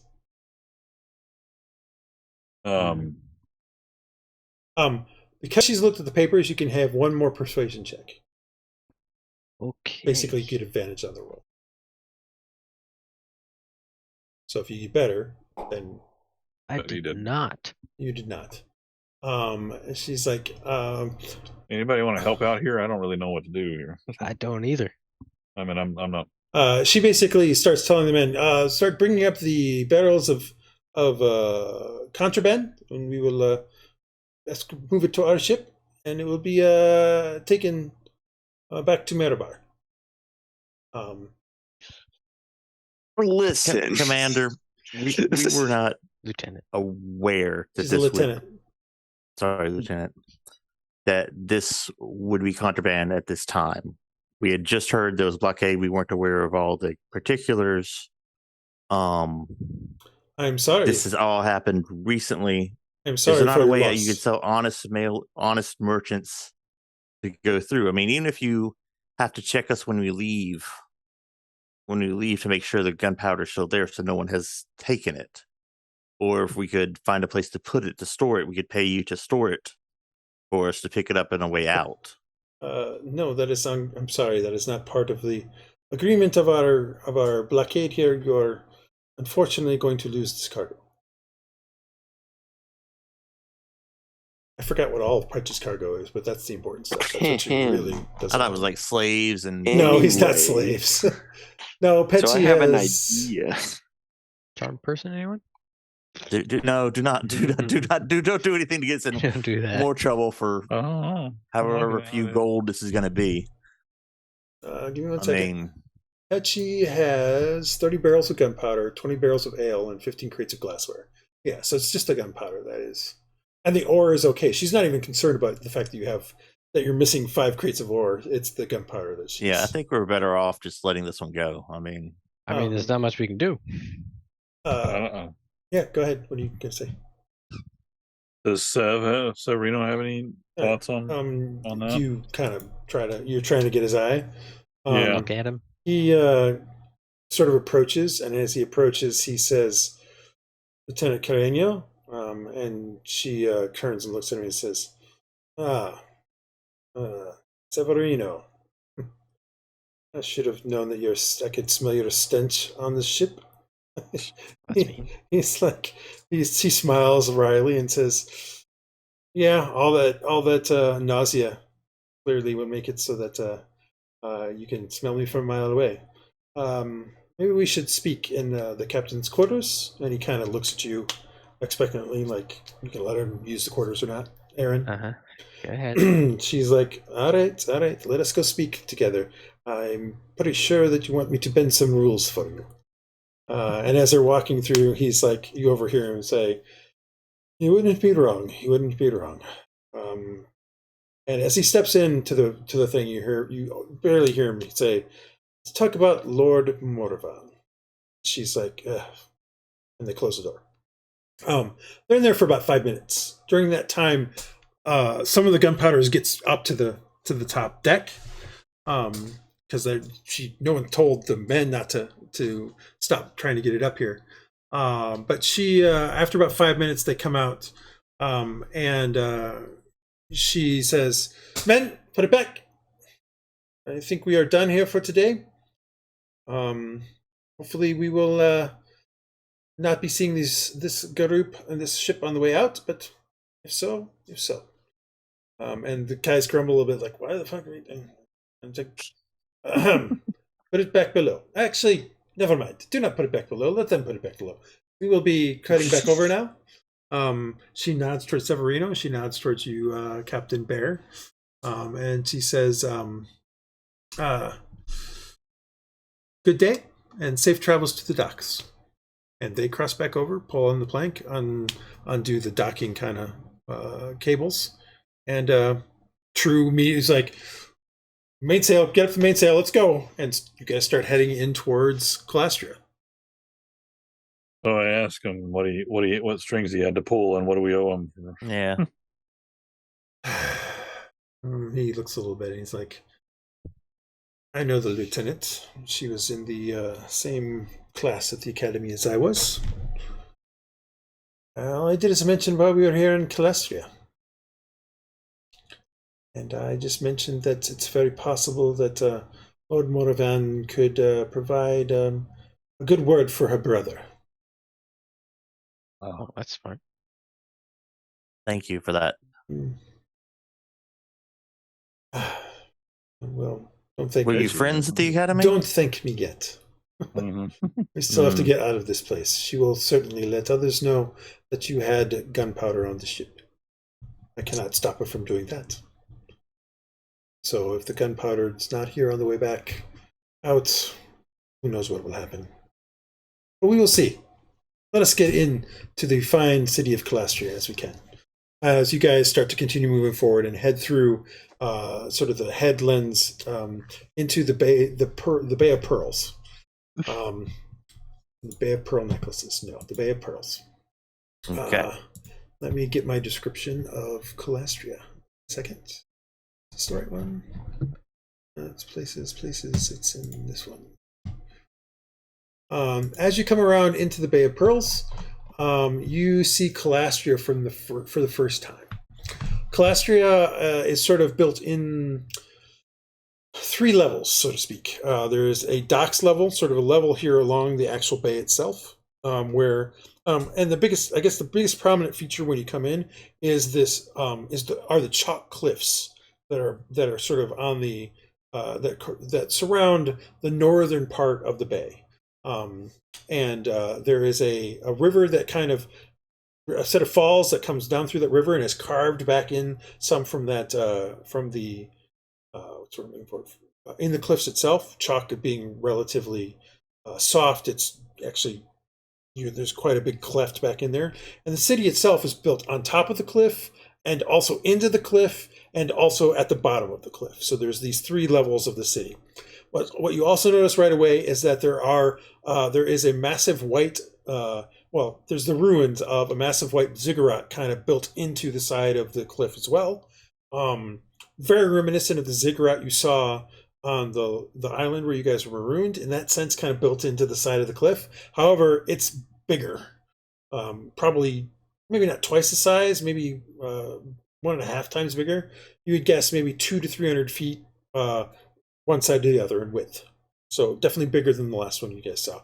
It reaches about 2/3 of the way up the cliff as well. And you can see that there's something in the chalk is kind of, there's sort of like maybe a cavern or something that's been carved out there. It definitely looks, even from this distance, it looks rough hewn. At the base of that, there is sort of an open kind of promenade kind of area with trees and things like that. Clearly, most likely it was something that led up to this ziggurat in the past, but now is being used as sort of a fairground / lawn / park place for the actual city itself. Also, another thing that is kind of abundantly obvious right away from the city, most of the buildings are white. Clearly they used chalk as well as part of the ruins that the city are built upon. It's very clear they built upon these ruins as well to build the buildings. So the Calastria has also got the nickname of the Ivory City as well. Is there anything else that I really need for right now? No. So you guys are headed in towards the dock section. The docks are split into 2 sides, one side on either side of the mouth of the river that comes through. Although the river comes through and then kind of opens up a bit, so there's docks that kind of are on the edge of this river on both sides. As you're approaching, though, it does become pretty obvious pretty quickly that the right side the left side definitely more run down than the right side. The left side it has a very similar vibe to the Squalls in Marabar. Run down, rickety, mostly wooden buildings. Maybe like occasionally you'll see a building with at least a foundation that's got stone, but most of it up on top is wooden. Looks like it's falling apart, that sort of stuff. So clearly not the best place in the city. The right side looks better, seems to be more warehouse related. You can see actually a couple of shipyards there. In general, the city itself, from your understanding, from what we've heard, is easily 30,000 people between the 3 levels. The last thing of interest, as you're coming in towards the docks, there are large cables. And what I mean by large cables, as in think of cables that would be the mainstays of like Golden Gate Bridge or something like that, and then take those cables and make a larger cable from them. These cables basically are very similar to what you saw in Margali that were holding the big rocks, the big floating islands. These things are going up into the clouds and are lost into the clouds. So they're anchored here basically near the ziggurat, There's like 3 of these cables. They're anchored into the ziggurat, and they go straight up into the clouds and get lost there. As you guys are coming into the city, you finally see basically a gondola come down one of these things towards the ground. So a gondola here being, think of it as a small balloon, but with a gondola that maybe could hold. Oh, think of a gondola that would take you up like a Swiss Alps kind of thing. So it can hold maybe 15 to 20, maybe 30 people, but it's also got a balloon on it. So the balloon, but it's also attached to this cable so that the cable keeps it in a particular spot. But that slowly starts to come down. You see one come down out of the clouds as you're getting close to the docks. Getting close enough to the docks, you guys are what's what I'm looking for? You guys are hailed by a guy in a rowboat, clearly the pilot, to try to take you in. As soon as I find my notes again for that, I will talk to you about that. A guy shouts up to you and says, "Hello, hello! I am here to escort you into the docks. I am Felipe. Where do you wish to be docked at? Are you wishing for the dives? Are you wishing for the dock district? Are you part of the military?" Where is the Lord Severino wants us to talk with? You don't know. Okay, I will ask him what would be the easiest. I guess we just go to the docks because we have to unload our cargo, right? Yeah, you didn't need to unload cargo. Guido would certainly enjoy you if you would unload your cargo. You probably want to unload all of it because some of it now is yours. You might want to sell it. Right. So, Right. Guido, it's like, yes, the docks. We wish to go to the docks. And he's also like, actually, at some point during the day here, he would have probably approached you. And this is my fault. I should have put this in my notes, but it just now occurred to me. He would have approached you, Hylough, and asked if he could purchase the ore. Oh, okay. But he's going to ask for a price that's basically below market value because he knows you didn't pay for it. Right. And that way he'll be able to make a decent profit out of it. Yeah. You would have to decide how you want to respond about that, but that would be something he would propose probably while you were down there checking the cargo and stuff. But not just the ore, not the gold and silver. Yeah, just the ore. He would. I mean, sure, he would buy the gold and silver, but he's pretty clear. He's a merchant. He's not stupid. He knows you're not going to sell it for a lower price than what you could probably get for it for yourself. But the ore you didn't buy in the first place. So as far as he's concerned, if he buys it from you for half, you're still making money. Yeah. So, yeah. Well, I'll discuss that with the others, but if there's nothing, so. Do we know how many crates are ore, how many are silver and gold? You do. I don't have the number right now. It's probably not important for today's thing. That's fine. So he's going to unload the gunpowder here, correct? Yes, he is. So why don't we propose we trade ore for the gunpowder, because it's going to be a real nightmare getting out? Because you don't have enough ore to pay for the gunpowder. Gunpowder is far more expensive than the ore is. Really? Yeah. Because it's contraband. Yeah, no, not because it's contraband. And iron is worth more. 1 pound of iron is so you have. Here's what you have. You have 250 1-pound iron bars. That's worth 25 gold. Okay. Remember, this is the whole thing we talked about. You didn't want to actually do anything with the iron because it's not worth a lot. I mean, it's 25 gold is not terrible, but it's not worth a ton. Right. How much is the gunpowder? But the gunpowder is, you're talking about 30 barrels of gunpowder. That's easily, probably 1,000 gold or more. I'd have to check exactly what it is, but it's not cheap. Like, we shouldn't take gunpowder on. If you're going to ask him, no, I mean, if I knew those values, there's no way I'm going to be able to negotiate that into. Yeah, I just got to find the exact amount. Give me 1 second. Trade. It just means that we have to avoid that ship when we leave. So gunpowder, 1 barrel of gunpowder. Oh, it's not. They're not doing it as a trade. Good. they're probably doing it here. A small keg of gunpowder, which is 10 pounds, is 20 gold. So 1 barrel is going to be worth far more than Okay, the it's way ores. out of our. Yeah, It's not worth it. like you're looking at like 100 pounds per barrel. So you're looking at 3,000 pounds. So that's 200 times 30. Yeah, 200 times 30. You're looking at 6,000 gold. Yeah. Yeah, 200 times 30. So 100 pounds. So 1 barrel is worth 200 gold. So 30 barrels would be 6,000 gold.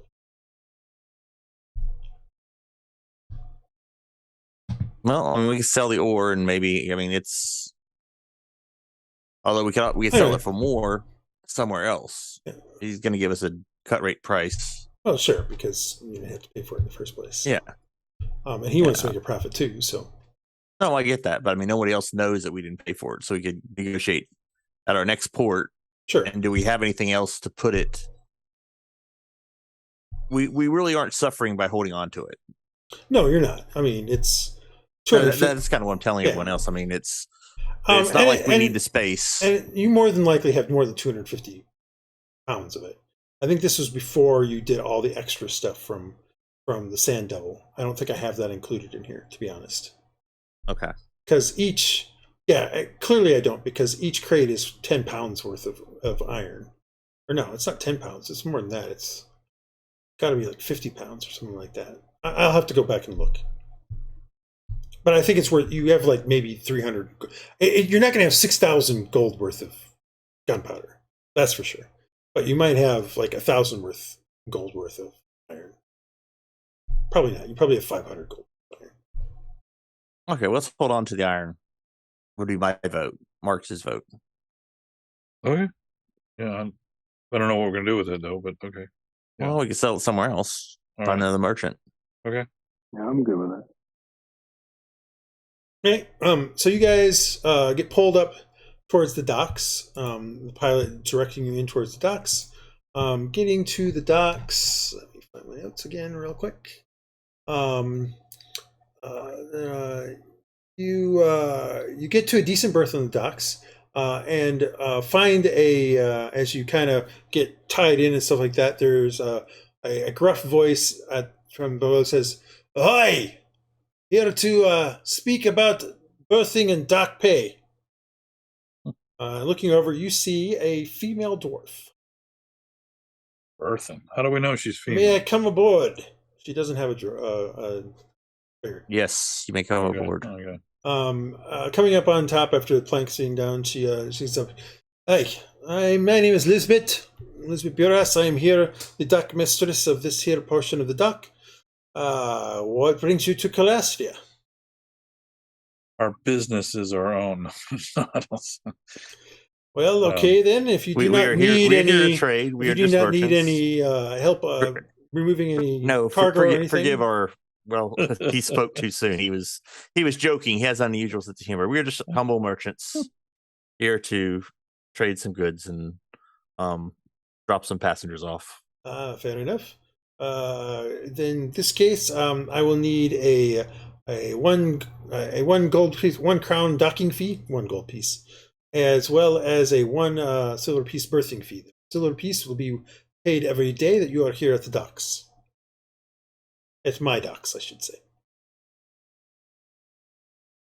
Okay, we could take that out of our gold for the crew. I mean, for everything. For the crew, yeah, we're not going to pay the crew. Not for the ship. Sorry. Yeah, I know what you meant. Did I hear something about you needing some cargo unloaded? So what cargo do we need to get unloaded? Well, Petchy's cargo. Yep. Yeah. So Petchy, discuss this with them to. How are we going to get out of here? I mean, if are we gonna... that's different. That's a different problem for a different day. Yeah.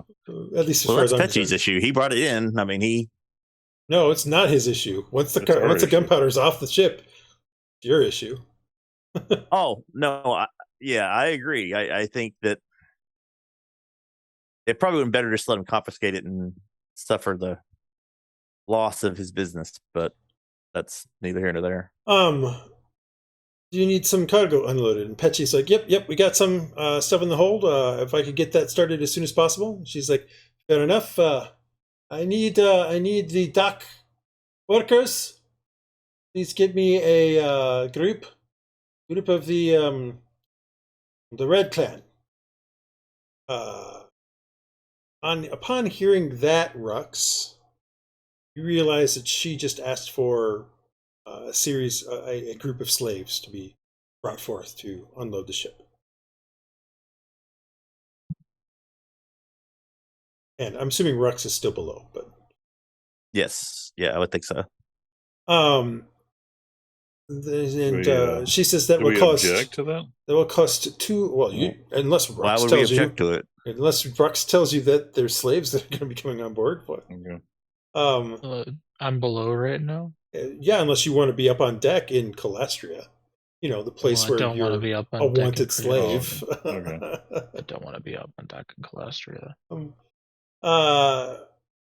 Elizabeth says that will cost you 2 gold pieces. Petchy pulls out some money, gives it to her, and then she says, "Good doing business with you. Hopefully, I will see you tomorrow for the payment if you have not left yet." And she heads off down the Good doing business with you too. down the plank. A few minutes later, a guy shows up with a group of Alex. They head up the gangplank, and there's no crane or anything. They literally just start manhandling this stuff out of your cargo hold. And some of the stuff is pretty heavy, because some of it, like the ale, is like 500-pound barrels, so it's not light. While this is happening, Rutillo and Pau come up on deck. Rutillo comes over to you guys and says, "It was a pleasure doing traveling to Calastria on your ship. Your accommodations need a bit of a work, but it's very good to be with you." And give him a slight bow, and I have to check to see if they have to pay you any more money, because I haven't remembered. I haven't wrote it down in other things. I think he gave half and half, but I'm not sure about that. Yes, he paid half. The manservant gives you another 10 gold, and they depart. Good. That'll bite us in the ass later too. Anyway, it's up to you. He bites you in the ass. We'll see. And then, as the cargo then it basically takes them about an hour to unload the cargo. By that point, darkness has fallen, and Galsa disembarks. But before she leaves, she does pay you 20 gold. She hadn't paid you anything, but she does actually give you the gold. oh, thank you. During what are you guys doing other than that? I mean, at this point, what are you doing? You guys we need to pay. Beanbag? Get his stuff off here. Well, Beanbag hasn't come up yet to do anything, but This was his stop, right? yes, this is his stop as well. Okay. So yeah, let's go get him and see if he wants to get unloaded. What did he say? What do I have in my notes? Beanbag, when you talk to him, he's like, no, not yet. I gotta go make arrangements. I gotta go talk to the guy and get the transfer to this thing to back up to where I need to be. So I will get back to you by mid-afternoon tomorrow. And I'll have money then too. Okay. Well, we'll see you then. Yeah, and so a little bit later, he actually takes his stuff and disembarks, and you see him head down the docks into the city proper. Anything else you guys are doing? I would probably remind you that we need to pay the crew. The crew would probably expect payment at this point. Yes, and a little bonus for maybe a little bonus. There's something that would relatively, make them feel good. Mm-hmm. They can come back for more. Yep. How much is your bonus that you want to give per person? Well, how much are we paying them? What's the total that we would pay them now? Let's see here. What would their regular pay be? I guess what I'm asking. I don't remember. You have 11 crew. A silver per day. I believe that is correct. No, it was. Got it written down somewhere. Well, True is getting more than. Yes, True. True and got Ennui get more than the rest. Yeah. So you have 9 crew members, plus True and Ennui, which are considered your officers. Officers got, I believe, a gold piece a day, and crewmen got, I think, 2 silver pieces a day. I have to look it up. I don't remember. I got to find when the last time you guys paid the guys. We paid them some in the last port because we let them go Yeah, out. no, I know. Yes, you did. I know. I just got to find it because I'll have it under what you did for things like expenses and stuff like that.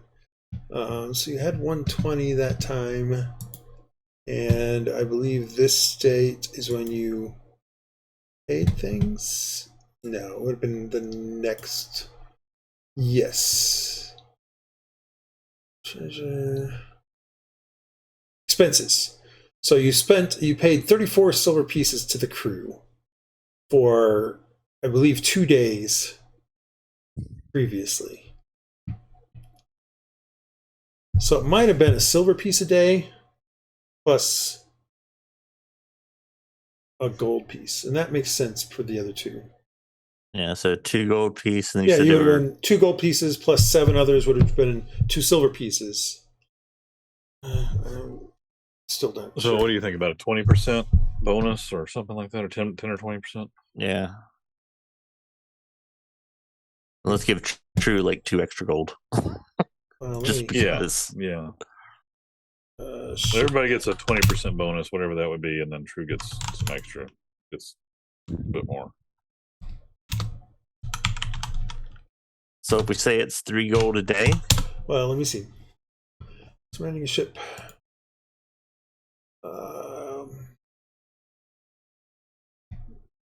According to the GMG, sailors are 2 GP per day, but that's not really what I'd say. Yeah, commissions are it was 4 silver pieces for 1 crew.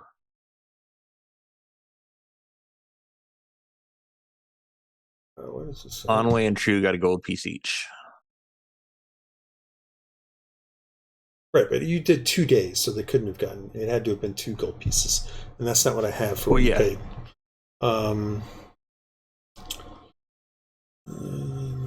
Pretty sure did a silver piece a day for the unskilled, so your sailors, and I'm pretty sure it was a gold piece a day for everybody else.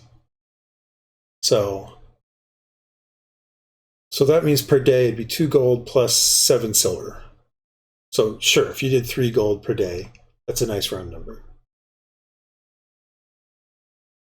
It's more than you pay, but yeah, we'll give True 2 extra gold pieces. Well, no, 3 gold per day. You just spent got it. 10 days, so you're gonna spend 30 gold to pay for your crew for that day. You didn't spend 10 days. You spent. Let me check when you left. I think it's 6 days, not 10 days, but. Okay. I just need to find out when you left. You left at the end of answers lead to questions. So. If we let those people drown, we'd pay less. Yeah, you left on the 4th. You got here on the 11th. So technically it's 7 days. So that would be 21 gold. Minus 21 silver. So 18 gold, 9 silver. Because remember, I said it's 2 gold plus 7 silver. Okay, 18 gold, 9 silver? Yep. And then is that including the extra 2 gold for True? That's not including any extra money. So 20 That's gold. not including any bonus to anybody. That's just what you owed them based on what you had said you would pay them. 18 gold, 9 silver is what you have to pay right now. That's no bonus. Well, we'll just say 25 gold, and then that'll for the silver pieces, unless you want to really calculate it out for 20%. So 2 extra for crew, and the other 2 silver per crew. No, 2 gold, 2 extra gold for True. Right. If we pay 25 gold altogether, and then 5 gold divided between the rest of everyone else. I'll do it here. Don't. I'll figure it out. No, I'll I'm do it. just putting down in the thing.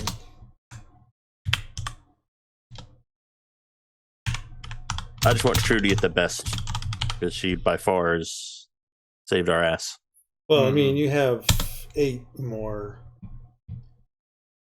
crew members, so not including True. Like you have 9 crew. So actually, no, you have 10 crew. You have 10 crew, not including crews. Hold on. 5, 6, 7, 8, 9. We totally calculated this wrong. I was thinking there was only 7 crew members. There's actually 9. Okay. The question becomes: are you paying Ennui as an Ennui gets officer? extra gold As an officer? Okay, so she's an Yes. officer. So True and Ennui are getting Agreed with paid 2 gold pieces each, or getting paid a gold piece each a day. So that means Right. that for the 7 days, that's 14 gold right there. You then have 1, 2, 3, 4, 5, 6, 7, 8, 9 more. So that's 9 silver a day times 7 days, which is 63 silver. So it's 6 gold, 3 silver. So you're looking at 20 gold, 3 silver. I'm sorry, it's base pay.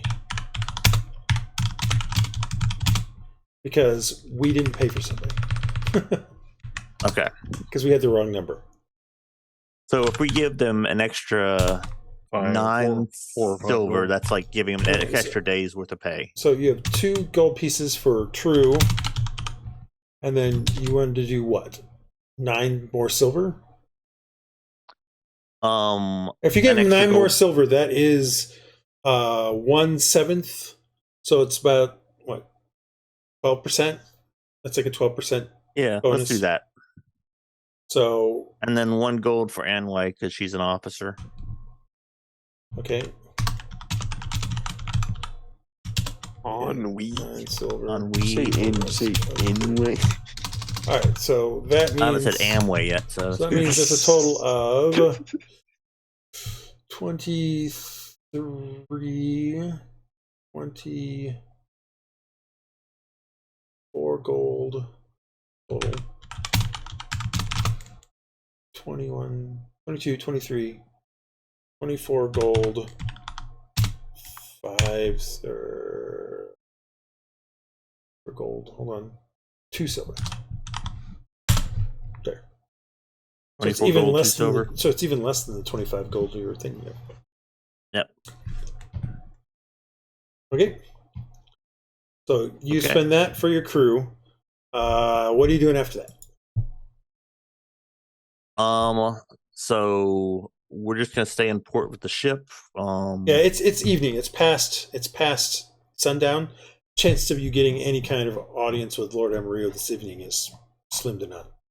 So that's what Severino would tell you. So maybe go down to a local.